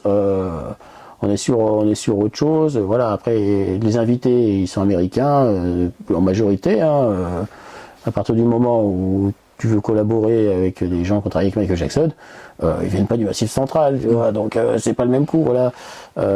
Après, il faut les faire voyager, il faut les loger, il faut les nourrir. C'est tout un coup. Voilà, il y a plein d'autres choses. On vous fait venir, on aime bien vous faire venir une photographe pour que vous preniez votre photo en VIP, mais voilà, mais il faut que je la paye, quoi. C'est ce qui est normal. Bien sûr. Voilà, mais voilà, il faut se rendre compte que voilà, je peux pas faire la place à 10 balles ou 20 balles. Faut se rendre compte. Voilà. Après, forcément, vous pouvez avoir un coût. Je suis conscient que il y a le transport. Par rapport à la personne qui prend son billet, elle doit se loger, elle doit voilà, elle doit se loger, elle doit forcément faire le déplacement. Voilà. Après, nous, ce qu'on a fait pour la prochaine édition, si tu veux, c'est qu'on le fait on l'a prévu longtemps à l'avance. Il a fallu trouver une salle à signer, se mettre d'accord avec l'invité, faut voir où c'est qu'il atterrit, à quelle heure. Faut pas qu'il arrive la veille, par exemple, tu vois, avec le jet lag. S'il arrive la veille et puis qu'il est pas en forme, il faut quand même qu'il arrive un peu en avance, qu'il ait le temps de s'habituer à l'horaire en France, tu vois. C'est plein de petits détails, et il peut pas faire l'aller-retour du jour au lendemain comme ça, voilà. Ça, faut en tenir compte. Donc voilà, après, j'étais parti sur les contraintes, entre guillemets, sur le budget, enfin, tout ce qui est budget. Il y a plein d'éléments qui font que votre place, on peut pas vous la faire à un prix dérisoire. Sinon, nous, on peut pas se permettre, on investit, on peut pas se permettre de perdre de l'argent. Si l'association perd de l'argent, il y a la carte. Et une association peut pas être déficitaire, par exemple. Tout voilà. à fait. Ce qui est normal. C'est pas le but du jeu. Voilà, on n'est pas le Real Madrid à avoir tant de déficit et que ça passe. C'est pas possible. Voilà, donc il y a ça, voilà, donc. Ben, en tout cas, ça peut permettre de donner un peu de visibilité, de comprendre un petit peu comment sont calculés les prix des places, et de comprendre qu'effectivement, des événements comme ça, on fait déplacer des gens de loin, comme tu le disais, on les loge, on les nourrit, et puis on loge, on nourrit des gens qui peuvent avoir certaines exigences qui font qu'on peut pas leur proposer n'importe quoi, si on veut pouvoir les avoir à des événements de ce type. Mais ça va dans l'autre sens, par rapport à celui qui prend son billet, nous on fait toujours attention de prévenir à l'avance, tant que possible. Là par exemple, on a plus de 5 mois avant le prochain événement, comme ça la personne a le temps de prendre des billets de train à l'avance, qui seront moins chers, et le temps de s'organiser en fait, je veux dire, ou du genre, tiens, j'ai tant de budget pour venir, tiens, je mets tant de côté tous les mois, entre guillemets, d'ici 5 mois, pour prévoir. Après, oui, il y a d'autres, je comprends qu'il y a d'autres choses plus importantes que le MJ Music Day dans la vie. Faut payer ses factures, faut payer son loyer. Voilà, je vous dirais pas. Voilà, je suis conscient de ça. Non, mais bien sûr, mais voilà, faut bien. Comme je le disais, au-delà de ça, ça permet d'avoir un peu de visibilité, de comprendre aussi comment on construit le prix d'un événement, et ce qui permet de comprendre ce qu'on paye et pourquoi on le paye. Ah ouais, totalement. Mais voilà, tout ce que vous payez dans une place, si vous voulez, c'est ce qui permet de financer et de payer les coûts de l'événement. Voilà, faut bien avoir conscience de ça. Voilà, vous participez. Voilà. D'ailleurs, je me posais la question par rapport aux intervenants que tu fais venir. Donc, comme tu le disais, tu parlais de projections des fois sur plusieurs années. Là, tu t'organises plusieurs mois à l'avance. Oui. Ça se passe comment vis-à-vis des intervenants? Vous signez des contrats? Si jamais ils annulent à la dernière minute, pour des raisons qui pourraient être valables, par exemple, mais au matin, ton intervenant t'appelle et te dit, écoute, je suis cloué au lit, je peux pas venir. Comment ça se passe? Ah non, ça marche à la confiance totale. Ça veut dire Confiance totale. À confiance totale. J'ai jamais signé un contrat. Ok. J'ai signé en faisant une interview, j'ai signé un contrat une fois. Et après l'avoir signé, j'ai rencontré la personne, on a fait l'interview et limite il sentait qu'il regrettait de m'avoir fait signer parce que franchement il a senti que les choses étaient, on pouvait me faire confiance, voilà ces choses-là. Mais ça m'est arrivé une fois. Bon, sinon, avec les intervenants en général, j'ai jamais eu pour les interviews des livres, j'ai jamais déboursé. Enfin, ils m'ont jamais fait payer. Faut savoir. Tous les intervenants de tous les livres ou pour mon site web, il n'a jamais été question d'argent. Okay. Ils l'ont fait avec plaisir pour participer, pour parler de Michael, de Quincy, ça leur fait plaisir. Voilà, il n'a jamais été question d'argent. En ce qui concerne les événements, écoute, c'était souvent d'accord. Alors, il faut savoir que après les événements, on a fait 2 événements à Lille et à Lyon. Alors après, ça a été un peu plus compliqué financièrement, c'était très compliqué parce que ça avait pris un coup et ça va être assez compliqué financièrement, honnêtement, hein, pour être totalement transparent. Et heureusement, on avait fait notre partenariat avec Abbey Road Studio à Paris, sur Rennes, qui était une école. Et donc, du coup, on a fait ce partenariat pour faire venir les musiciens ou les invités en partenariat. Ça veut dire qu'ils nous aidaient à participer au coût, si tu veux. Et comme c'est une école en même temps qu'un studio, du coup, ils en faisaient profiter également leurs élèves, si tu veux. C'est un arrangement qu'on a fait. Et du coup, c'est pour ça qu'on a fait beaucoup d'événements là-bas, où c'était moins risqué, entre guillemets, financièrement, parce que le studio était là pour les épauler, si tu veux. Okay. C'est comme ça qu'en fait, il y a eu beaucoup, peut-être pendant longtemps, c'est dit, c'est Abbey Road, mais sans Abbey Road, à mon avis, je ne sais pas si on aurait continué. Okay. C'était une façon un peu de nous... Voilà, beaucoup de difficultés, entre guillemets. Bon, là, on allait au bout de l'événement, si tu veux, mais bon, on a un peu pendu la langue et ça a été très compliqué. Ouais, c'était, vous marchiez sur le fil, quoi. Ah oui, c'était vraiment, voilà, c'était assez éprouvant dans tous les sens du terme, si tu veux, dans ce sens-là. Mais j'ai voulu m'accrocher et continuer. Et donc, du coup, bon, forcément, on a risqué de déficitaire. Bon, alors, du coup, à l'époque, pour les 2 premiers événements, oui, j'ai payé un peu de ma poche. Faut dire ce qu'il y a. Bon, on a fait un choix. On a parlé avec Laetitia et on s'est dit, bon, maintenant qu'on a commencé, on est bien parti, mais bon, on a fait un peu des erreurs sur certaines choses, on a perdu un peu d'argent, mais c'est pas grave, on a payé un peu de notre poche, on a fait le choix, et on a continué comme ça, et après, il y a eu le partenariat avec Abbey Road qui nous a permis de nous requinquer, entre guillemets, pendant longtemps, plusieurs éditions, de toute façon, je pense qu'il y en aura d'autres à Abbey Road, là, ça s'est passé. Question de calendrier, disponibilité du studio, pour qu'en fait, on franchisse le pas en province, mais sans Abbey Road, si tu veux, beaucoup d'invités qu'on n'aura jamais pu faire venir. Je serai toujours reconnaissant envers Jean-Philippe Boisson, son staff et Abbey Road Studio que je salue parce que sans eux, on n'aurait pas pu continuer le MJ Music Day. C'est une réalité, si tu veux. Voilà, pour être totalement transparent. Hein. Là, c'était l'heure des confidences. T'as de la chance. Là, c'est le jour des confidences. Allons-y. Mais de toute façon, voilà. Alors maintenant, on peut se poser la question. Ils reviennent à Lyon en province. Pendant quelques temps, on continue à Abbey Road et j'avais quand même quelques messages. Écoutez, quand c'est que vous venez en province, toujours à Abbey Road. Bon, alors, Abbey Road, oui, enfin, c'est ce qu'il fallait.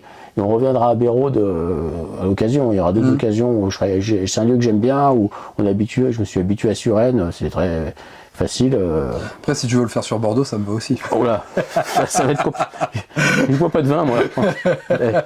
Mais pour dire, voilà, donc là, on retente le coup en province, entre guillemets. Après, je suis en Lyon, c'est dans ma région. Hein. Je vis en Savoie, donc je suis en région Auvergne-Rhône-Alpes.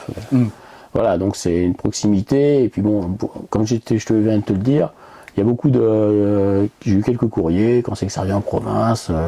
En théâtre, avec plus de monde. Mais voilà. donc là, tu as fait le choix de la province pour répondre un petit peu aux demandes. Il y avait une demande, voilà. Après, je me dis, voilà, je veux pas essayer de contenter d'autres personnes qui ont peut-être pas l'occasion de monter, je sais pas, et c'était une autre façon de faire différemment, tu vois. Bon, après, c'est pas que sudiste, parce qu'on est à Lyon, au-dessus d'Avignon, c'est le nord, hein, donc, pour les sudistes, donc, on n'est pas, là, on est bien, je dirais pas qu'on est dans le sud, mais on se rapproche, Paris-Lyon, c'est 2 heures TGV, Lille-Paris, c'est 3 heures TGV, pour moi, bon, allez, Lyon, ça reste à des villes de France. Ça reste une accessibilité. Oui, voilà, on l'a pas fait enfin. Ouais, et puis mine de rien, Lyon, ça reste une ville cohérente finalement, parce que Michael a joué à Lyon aussi. Tout à fait. Bah, donc, c'est là que voilà, on l'a évoqué. D'ailleurs, j'avais demandé à Brad de venir au stade.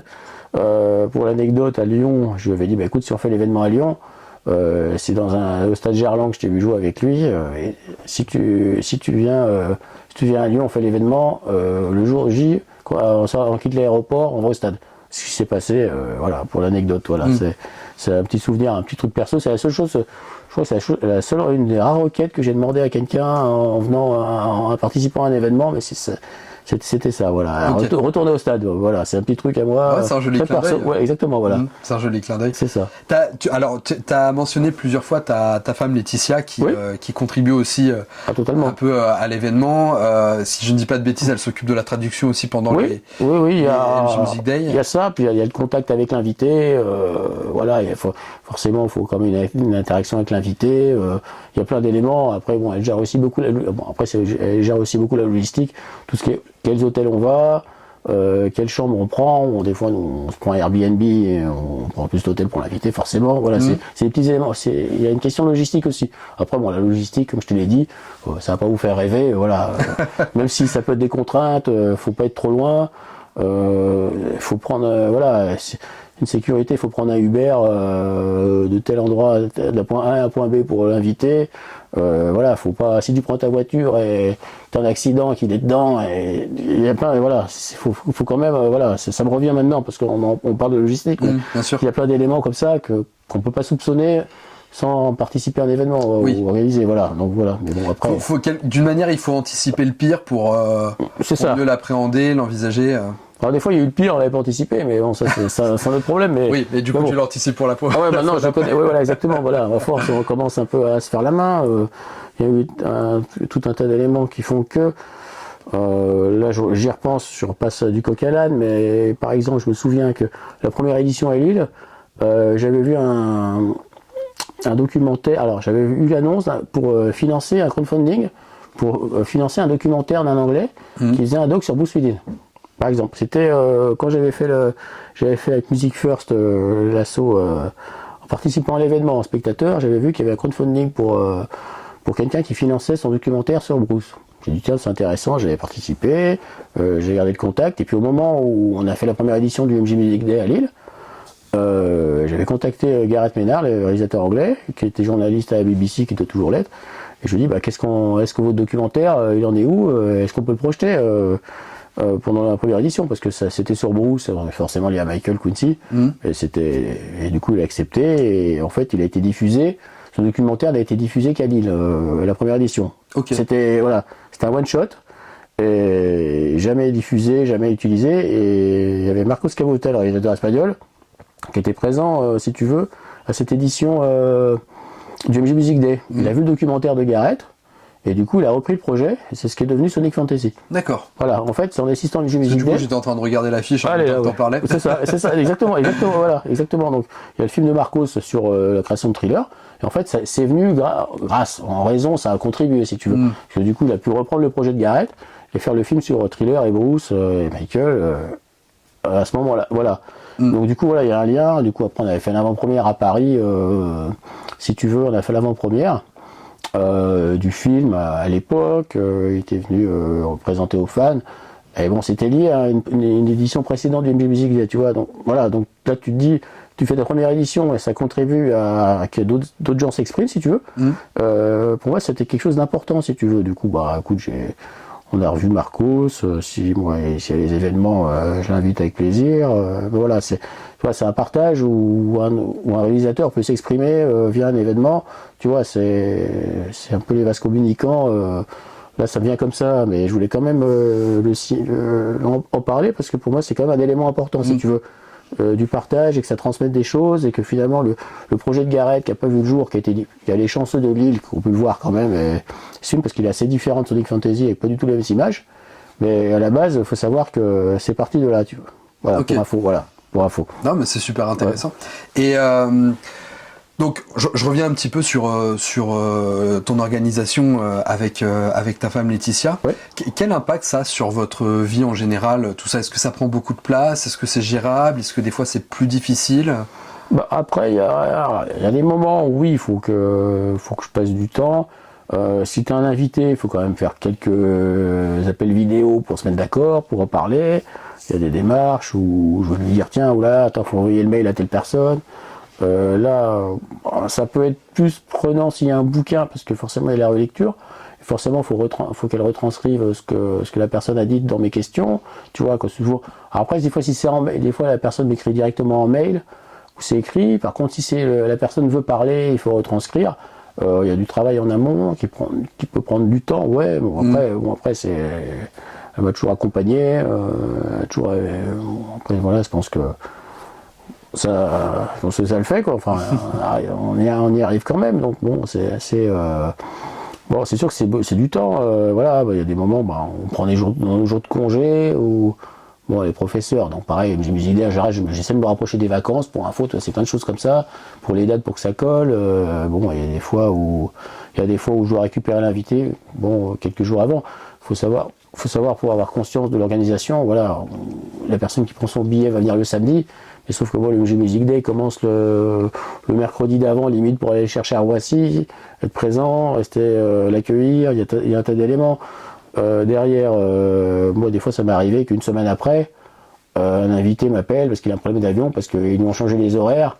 Et c'est une semaine après l'event, un dimanche matin à 7h, j'ai le téléphone qui sonne, je suis dans le train, mais je dois prendre mon avion, mais ils m'ont changé les horaires, comment je fais Alors moi je me retrouve à appeler la compagnie et changer lui son avion, mais ça m'est arrivé des fois une semaine après, mais ça peut, voilà, alors que voilà, il y en a, ça peut être le samedi soir, même dans, le samedi soir on se dit que c'est fini, une fois que l'événement est fini, mais non, moi ça peut, une semaine après on peut encore m'appeler pour un pépin, voilà, c'est tout un tas d'organisations, si tu veux, que ça te prend du temps. Où je prends sur mon temps de travail. Alors après, moi, je suis en horaire décalé pour mon travail, pour l'info. Soit je fais 4h midi, soit je fais midi 20h. Donc pareil, il faut s'organiser pour avoir du temps. Voilà, si je finis à 20h, même des fois, ça m'arrive de potasser, regarder mes trucs jusqu'à 2h du matin, parce que le temps, faut que je le prenne, parce que après, c'est un choix. Voilà, faut s'organiser. Il y a des moments, on se dit, à tel moment, tiens, ça est arrivé, tiens, allez, est-ce qu'on part quelques jours, tiens, allez, deuxième semestre, on ne fait pas d'event, on relâche.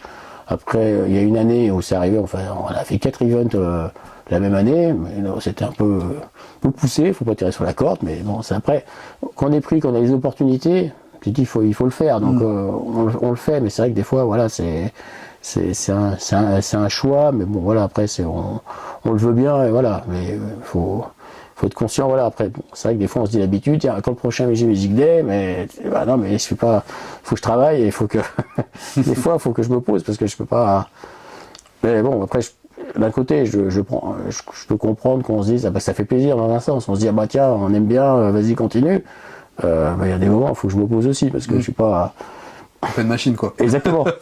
C'est ça. Je comprends. Ok. Je voulais revenir aussi sur la construction de tes entretiens. Donc là, je reviens un petit peu dans le cadre de tes ouvrages. Ouais. Plus particulièrement sur le dernier livre. Ouais. Je me suis interrogé, tu sais, parce que j'ai lu le témoignage que tu as eu de Tom Baller qu'on a cité plus tôt, qui revenait à un moment pendant la production Bad, sur la relation, alors professionnelle, on va dire, entre Quincy Jones et Michael Jackson, où Tom Baller précisait finalement que lui, il n'a jamais été témoin de conflits entre les deux, que ça s'est toujours très bien passé. Il indiquait même le fait que Quincy a toujours fait des éloges de Michael. Bon, alors, moi, je suis un peu plus sur la réserve, parce que je sais que sur d'autres interviews, Quincy Jones, des fois, c'est un petit peu lâché sur Michael. En reparlant par exemple sur la paternité de Billie Jean, l'associer plus à deux, Ouais, voilà. des choses comme ça. C'était longtemps après, c'était dans un autre cadre, voilà. Bien sûr. Voilà. Mais tu vas voir où je veux en venir. Oui, ok. Donc on a ce témoignage de Tom Baller qui explique que Quincy Jones a toujours eu cette position-là vis-à-vis de Michael.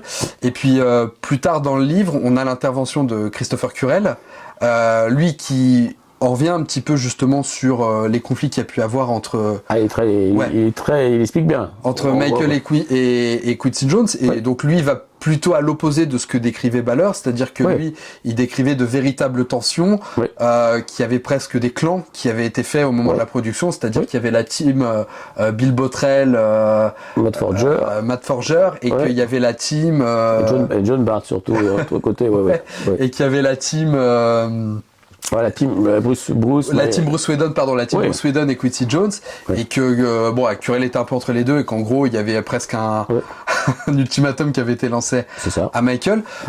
Alors toi justement dans ta position de recueil d'informations, même si au final tu mets à brut les témoignages des intervenants, comment tu filtres ça pour essayer de trouver un peu le vrai entre les deux? Est-ce que même ça t'est peut-être arrivé de filtrer des témoignages en n'étant pas sûr de leur véracité? À partir du moment où on fait l'interview, après la confiance à l'installer. Si tu veux, il me donne sa version. Après, on peut être d'accord, pas d'accord.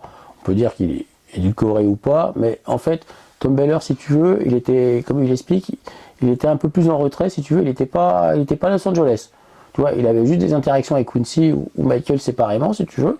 Donc, il a pas. Je peux comprendre qu'il n'ait pas la même vision ou les mêmes ressentis, dans le sens où Quincy va pas lui dire oh là là, ça commence à bien faire avec son équipe B et son Bottrell et John Barnes.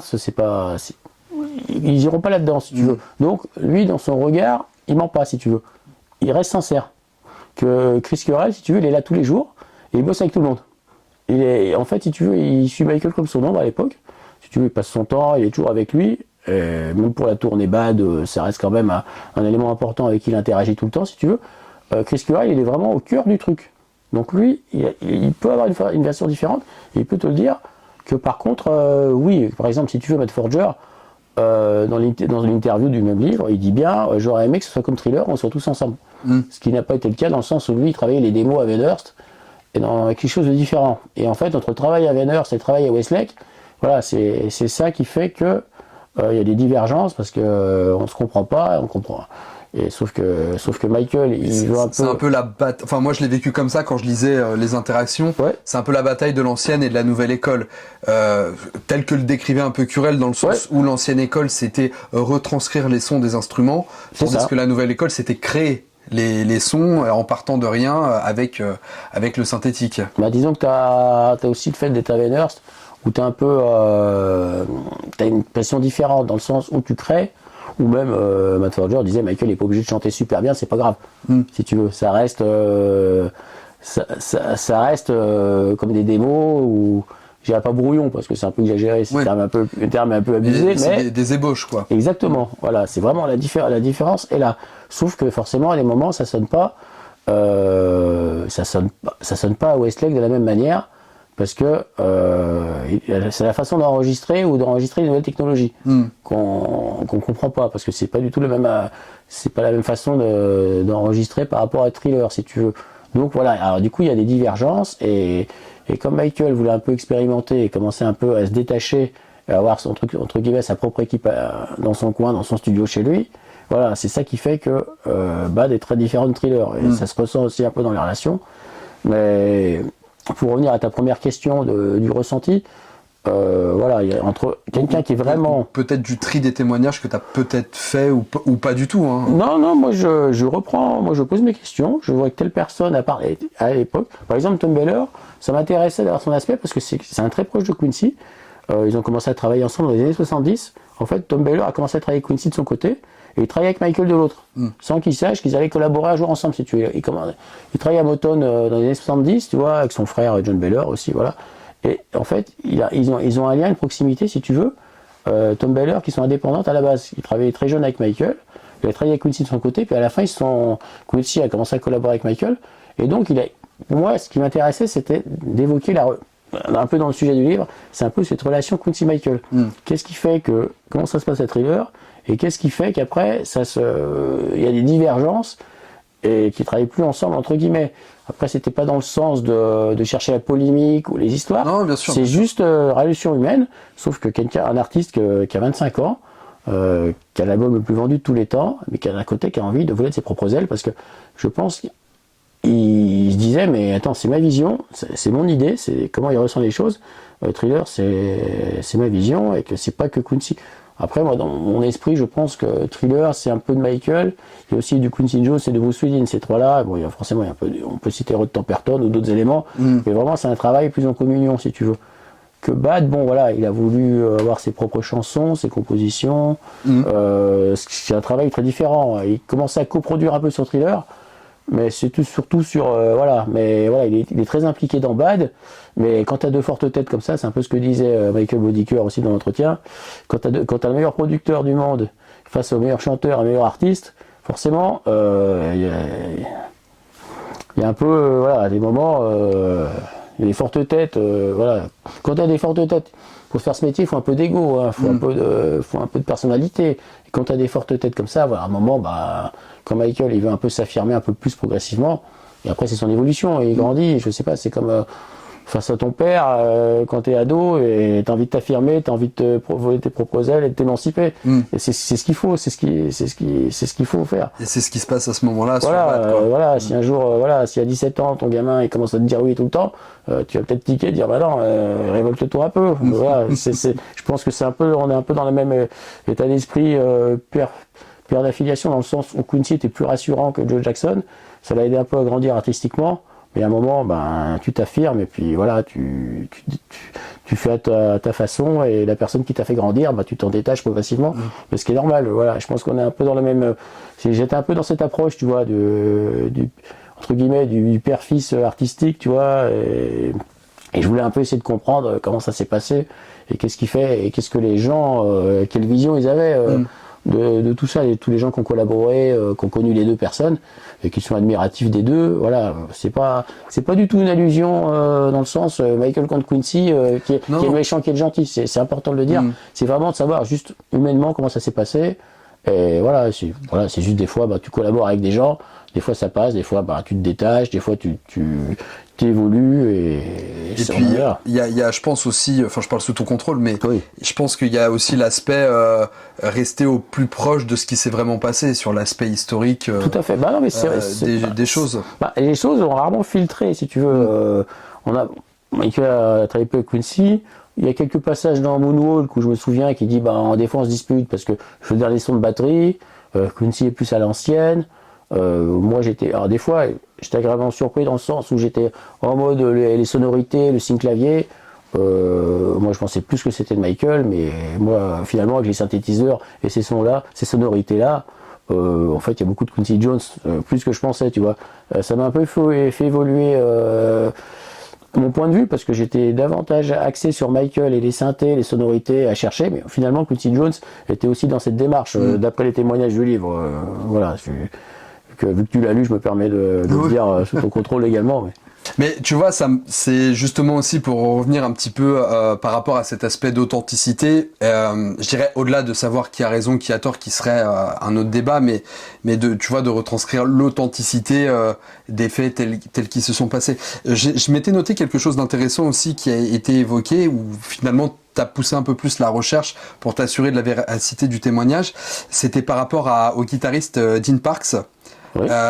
Qui témoignait par rapport à Billie Jean, il était crédité sur les guitares de Billie Jean, et en l'occurrence il expliquait, il a un peu relaté les faits en te disant que c'était pas ses parties qui avaient été retenues, mais que c'était bien les parties de David Williams. D'ailleurs, David Williams étant décédé, tu lui as consacré un petit passage dans le livre, ne pouvant pas lui interviewer, mais tu disais un peu que ça t'avait travaillé justement cet aspect-là, et donc encore une fois par rapport à cette recherche de la vérité, où tu étais quand même allé chercher dans le livret, tu as vu que les crédits de David Williams avaient été réattribués. Tout à fait, en 2001, dans les rééditions 2001, je dis pas de bêtises, ou je sais plus si c'est Thriller 25 ou les 2001, mais à partir des rééditions, certaines rééditions, c'est bien lui qui est marqué. Sauf que moi j'étais resté des années sur mes vieux livrets de Mathusalem, enfin les années 80-90 plutôt parce que Thriller en CD j'avais acheté en 92, voilà, à l'époque Dangerous, voilà, c'est un peu ce que je te disais il y a un moment par rapport au fait d'évoluer avec les supports physiques. Mais pour revenir à ta question, ouais, du coup je me suis aperçu que j'étais plein de certitudes sur Dean Parks, qui était guitariste de Billie Jean, et puis là, bon, tu l'interviews, surtout que Dean Parks, je le courais après depuis au moins Let's Make History. Et à l'époque, j'arrivais pas à la voir, et puis après, je sais pas si c'est le bouche à oreille ou le fait qu'ils connaissent d'autres gens qui m'ont parlé, qui fait qu'il a fini par m'envoyer un message des années après, alors que je l'attendais plus. Et puis en fait, ça tombait bien parce que j'étais en train de travailler sur ce nouveau projet From Thriller to Bad. Et du coup, je me suis dit, tiens, il est sur Thriller, il est sur The Girl Is Mine, enfin sur Thriller, sur Billie Jean et Girl Is Mine pour être précis. Et du coup, ça tombait bien. Et du coup, j'avais préparé mes petites questions sur Billie Jean qui sont tombées à plat, mais Et là, je me suis dit, finalement, on oublierait David Williams, qui est un guitariste très important sur Don't Stop et aussi bien en concert que sur les chansons. Voilà, et c'est quand même quelqu'un qui a fait un boulot énorme. Et voilà, et du coup, je me suis dit, est-ce que c'est pas l'occasion de passer un chapitre à son sujet, lui rendre hommage, parce qu'il est parti en 2009 également, et voilà, je voulais quand même, ça m'a interpellé, voilà, les interviews c'est bien, mais ceux qui sont partis peuvent pas parler. Du coup, j'ai un peu interrogé Chris Querel, Matt Forger, et Rory Kaplan qui le connaît très bien là-dessus pour parler de David et qui raconte des anecdotes et puis voilà puis j'ai bien aimé, ça a permis de recontextualiser et de bien dire c'est lui sur les crédits et puis tout un chapitre il fait bien de le souligner, c'est quelque chose de très important parce que quand je parle ou quand je fais mes choses, quand je fais les entretiens, je relis et voilà, et ça me travaille. Je me pose des questions moi-même, j'enquête, et il faut quand même que j'essaie d'apporter quelque chose à peu près sur mes réflexions. Et voilà, c'est ce qui s'est passé, du coup ça m'a encouragé, écrivons sur David. Il le mérite. Ouais, et c'est ça, c'est un peu cet aspect-là où je revenais un petit peu sur cet aspect d'authenticité. On se le disait un petit peu en off tout à l'heure, parce que moi-même, quand je fais mes vidéos, quand je retranscris un peu les informations que je récolte pour construire mes vidéos, ça m'arrive malgré moi d'avoir une petite coquille, notamment sur la vidéo Stranger in Moscow où tu m'as fait remarquer que finalement le beau-père n'était pas russe et que l'enregistrement russe finalement c'est autre chose. Oui, c'était pas ça, mais j'aime bien souligner cet aspect-là aussi que finalement on en apprend encore aujourd'hui.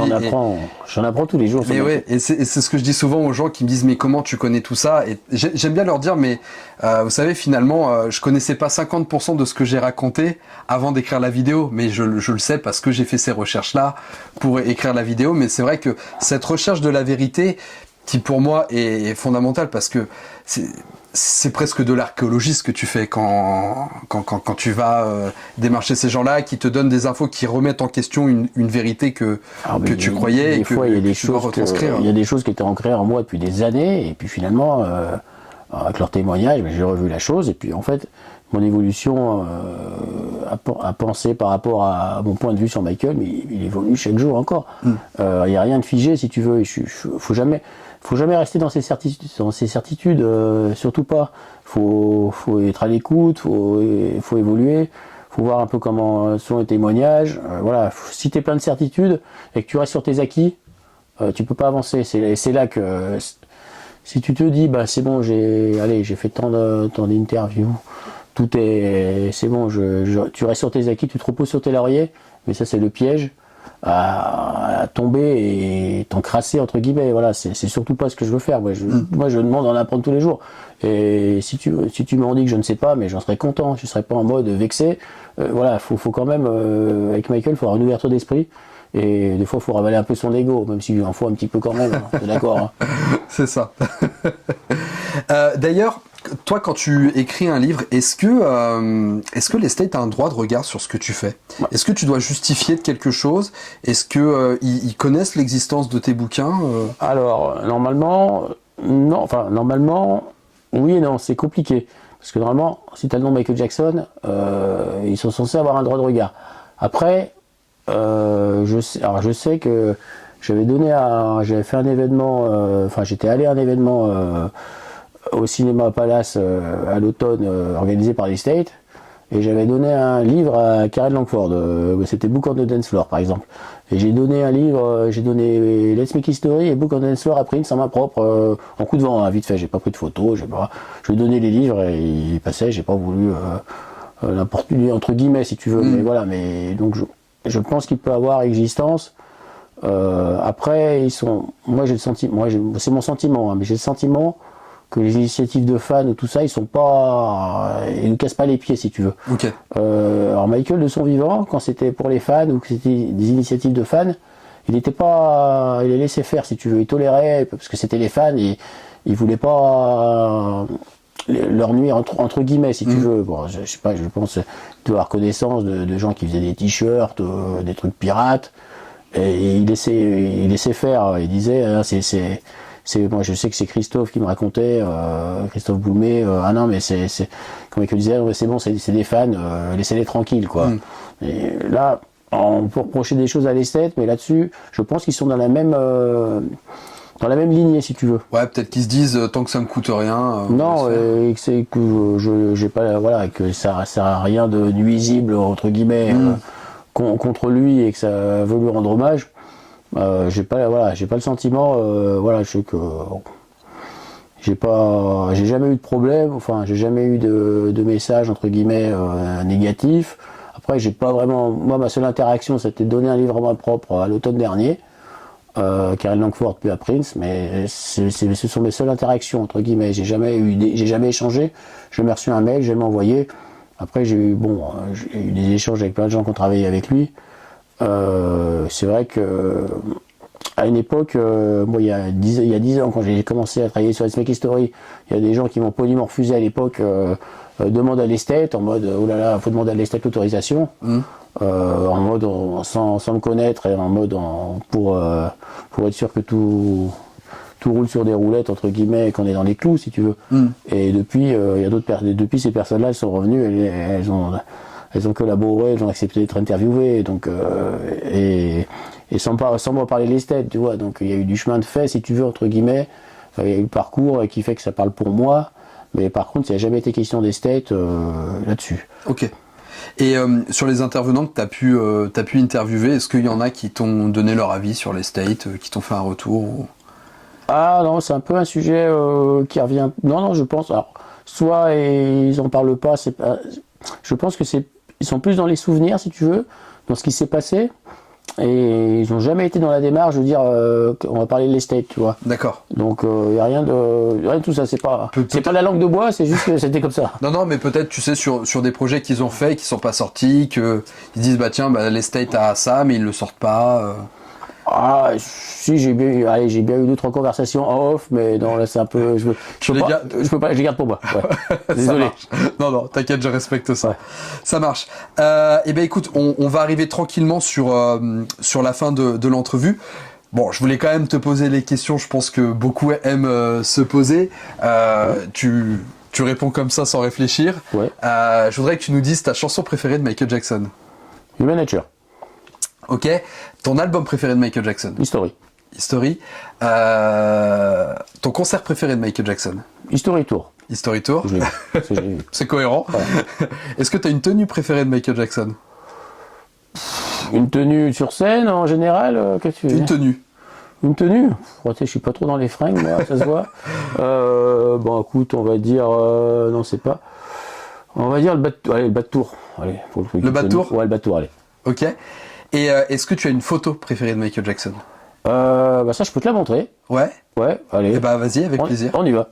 Alors, cette fameuse photo que je te disais, c'est celle de Steven Whitsitt. Alors, j'ai failli la prendre pour Let's Make History en couverture. Okay. J'ai longtemps hésité. Et finalement, je me suis rabattu parce qu'il y avait la guitare dans les mains. C'était un peu plus proche de l'esprit Michael et les musiciens, si tu veux. Mais et là, je pense que c'est ma photo préférée. Et pour l'anecdote, c'est la première session photo de Steven Whitsitt. Et il était invité à Lyon à la 2e édition. Et ce qui s'est passé, alors on a fait l'édition, et puis après il était passé chez moi après l'événement, et il m'a fait un cadeau, il m'a dit tiens, bah, c'est pour toi. Ok. Et on avait posé en photo, d'ailleurs je me souviens, c'était ma photo de profil pendant un moment. D'accord. Voilà, et donc c'est ma photo préférée de Michael, elle est là, ici, voilà. Ouais, bah, du coup, je comprends pourquoi tu l'as mise là. Et, Ah ouais. et il te l'a signé du coup? Absolument, 94. c'est ça, Super. voilà. Et du coup, par rapport à ton parcours et tes rencontres, t'as des objets peut-être qui ont marqué un petit peu tout ça? Ouais, alors on va pas être dans le domaine de la collection précise, on va être un truc un peu plus personnel, entre guillemets, si tu veux. Ouais. Alors du coup, dans mes souvenirs, dans Let's Make History, si tu veux, si on se souvient bien, le double album History commence avec Billie Jean, et le premier instrument, c'est la batterie. Ouais. Donc en fait, la première personne que tu entends dans Billie Jean, c'est Ndugu Shankar, son batteur. Alors du coup, j'avais hyper envie que ce soit lui la première interview, symboliquement si tu veux, dans le livre. Et bah, du coup, ça a été le cas. C'était super cool et on a fait l'interview. J'avais essayé par Facebook, à l'époque, mon premier moyen. Et bon, il avait accepté, on a fini par faire l'interview. Il avait posé avec le livre, super, un mec adorable, hein, super cool. Malheureusement, il est décédé quelques temps après que les History soit sorti. Et bah, du coup, j'ai été rentré en contact avec son fils pour lui adresser mes condoléances. Et il m'avait envoyé ses baguettes. Alors, elles sont pas tout à fait. Alors, ses baguettes à son nom, si tu veux. Alors, elles sont pas neuves. Je vois qu'il a dû jouer avec quand même, parce qu'elles sont un peu usées. C'est encore mieux. Voilà, ouais, donc je garde précieusement, tu vois, c'était. Après, une fois qu'il nous a quittés, son fils qui me les a envoyés, voilà, du coup ça reste des éléments de ma collection personnelle entre guillemets qui ont une petite importance symbolique, tu vois. Je comprends. Alors là, tu as le disque démo du Synclavier. Ok. Ça veut dire, on en parle dans l'Explique historique Tom Beller, c'est que ça c'est un disque promo pour promouvoir le Synclavier à ses débuts avec ses sonorités, si tu veux. Et il n'y a pas le son de Billette? L'intro de Billette? J'en ai entendu parler de ça. Exactement. Donc c'est ce disque-là. Alors, il est trouvable à des prix, bon, c'est pas le décade, hein, si tu veux. Mais voilà, symboliquement, ça c'est un disque, Michael l'a écouté, et poum, il a eu envie il a entendu ce son-là, cette intro, ce son de cloche, et donc voilà, symboliquement, voilà, c'est un disque de ma collection, mais il y a une petite valeur ouais, il y a une intéressante. petite histoire, quoi. Exactement, voilà. Et puis sinon, alors attends, un dernier objet, alors ça c'est mon exemplaire de Let's Make History, à moi, du coup je fais signer, bon là il y a Sayeda, Matt Forger, Steven Paul Whitsitt, et dedans il y a ma rencontre avec Whitsitt, parce que comme je t'avais expliqué, j'avais été en contact avec le staff, je lui avais envoyé le livre, mais au moment où il est passé à Montreux, j'ai voulu quand même lui donner un exemplaire en main propre, si tu veux, voilà, et donc je me suis aperçu qu'il aimait le livre, bon, on avait fait la rencontre très rapidement, mais il s'est rappelé du livre, il avait beaucoup aimé, il m'a fait une petite dédicace perso. Alors, attends, faut juste que je retrouve la page. Il est là, notre ami Quincy. Donc là, pour te dire, pour mon frère Brice, avec tout mon cœur. Il t'a écrit en français en plus? En français, oui, donc encore. C'est énorme. Voilà, c'est une petite anecdote, ouais, c'est mon exemplaire test qu'il a dédicacé. Là, tu as la dédicace de Tom Beller à côté, voilà, donc pour la peine. D'ailleurs, je dois être le seul qui a une dédicace de Tom Beller. Petit Jones et Tom Beller, là, voici le livre de Tom Beller. Voilà, bon, pour l'info, hein. Anything is possible. Tout est possible, voilà, c'est tout à fait sa philosophie, c'est un peu comme quand je l'ai contacté, c'est un peu ce qu'il m'a dit, voilà, donc c'est un livre que j'aime bien. Donc là vous avez la dédicace de Tom Beller, et du coup en même temps Quincy m'a également signé son livre, même, symboliquement, voilà, c'était le même jour, c'était à Montreux, voilà, ça m'a marqué, puis bon, voilà. Voilà, les petits... Ça fait des jolies traces, au-delà de leur histoire et de la simple signature, ça fait l'histoire de tout ce que tu as construit autour de ta passion avec Michael. C'est ça, c'était mes petits objets, voilà, on n'est pas dans la collection proprement dit, là on est plus quelque chose de plus perso, mais voilà, bon, c'est un peu plus ma démarche. Non, mais c'est un peu plus ma top démarche, de nous montrer ça, je te remercie avec grand plaisir, de nous en faire profiter. Merci. Et je te remercie pour la collection, c'était très sympa de nous partager ça. Avec plaisir. Alors du coup, je vais te poser la dernière question de cette entrevue. Oui. Est-ce que là, tout au long de notre entrevue, il y a une question que tu aurais aimé que je te pose et que je t'ai pas posée? On a quand même fait le tour, on a quand même dit pas mal de choses. Je pense qu'il y en a qui en auront un peu appris sur mon parcours, je pense. Après, comme ça me revient. Peut-être l'anecdote la plus insolite de ces dernières années, peut-être. Ah alors, je te la pose. Alors, ce serait quoi l'anecdote la plus insolite de ces dernières années? Après, c'est que je suis pas sûr qu'on va me croire. Bon. J'ai que 2 témoins avec moi qui sont là. Et non, alors c'était à l'automne, c'était un dernier voyage à Los Angeles.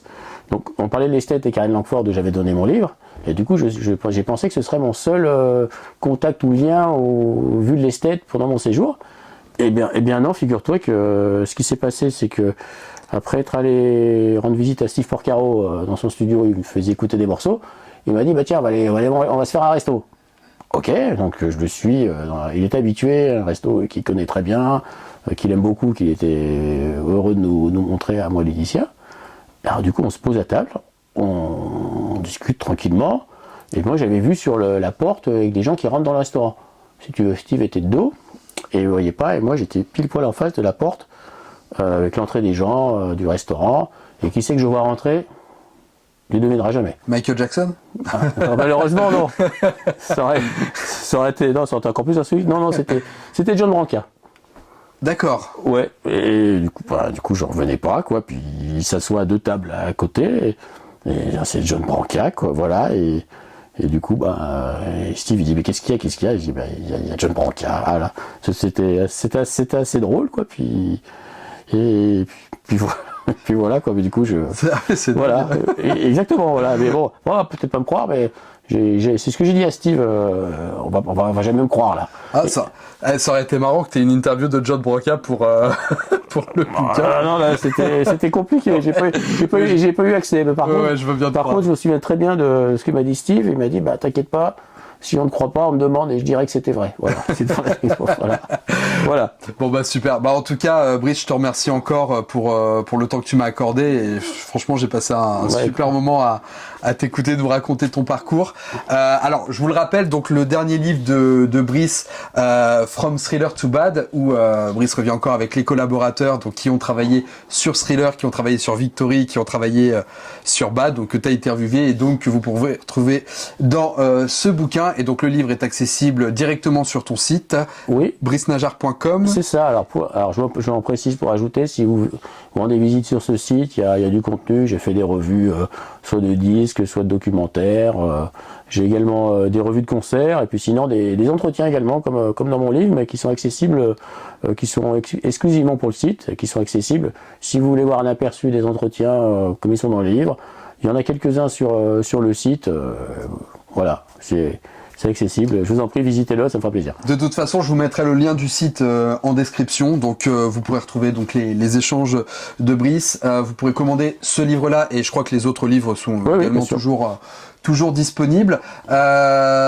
Bien sûr, n'hésitez pas aussi à réagir dans les commentaires. Si vous avez lu les livres, nous dire ce que vous en avez pensé, faire vos partages, éventuellement poser des questions que vous auriez envie de poser à Brice. Je me ferai un plaisir de les lui transmettre. Je vous rappelle aussi que le 18 octobre 2025 aura lieu le prochain MJ Music Day où cette fois-ci on reçoit Rory Kaplan, donc qui est guitariste. Alors c'était le claviériste du Victory Tour et du Bad Tour. Il y aura également une conférence sur les collecteurs avec Hector Barjot, Cédric Michon. Il y aura également une conférence où je serai avec Franck Legac, un autre auteur lié à Michael Jackson, qui a fait son livre Les années Michael Jackson, et animé par notre grand animateur qui est là. Oui, et puis je ferai partie effectivement de cet événement pour l'animation de la première partie. Bien, on se retrouve évidemment pour de prochaines vidéos. Surtout, n'hésitez pas à commenter, liker, partager. Hein, comme d'habitude, c'est ce qui aide le plus la chaîne. Vous pouvez également devenir membre soutien et avoir accès à du contenu en avant-première. En attendant, pensez à vous abonner pour ne pas rater les prochaines vidéos. Merci encore Brice, à très bientôt. Merci Ciao bien. Les amis. About you, about me.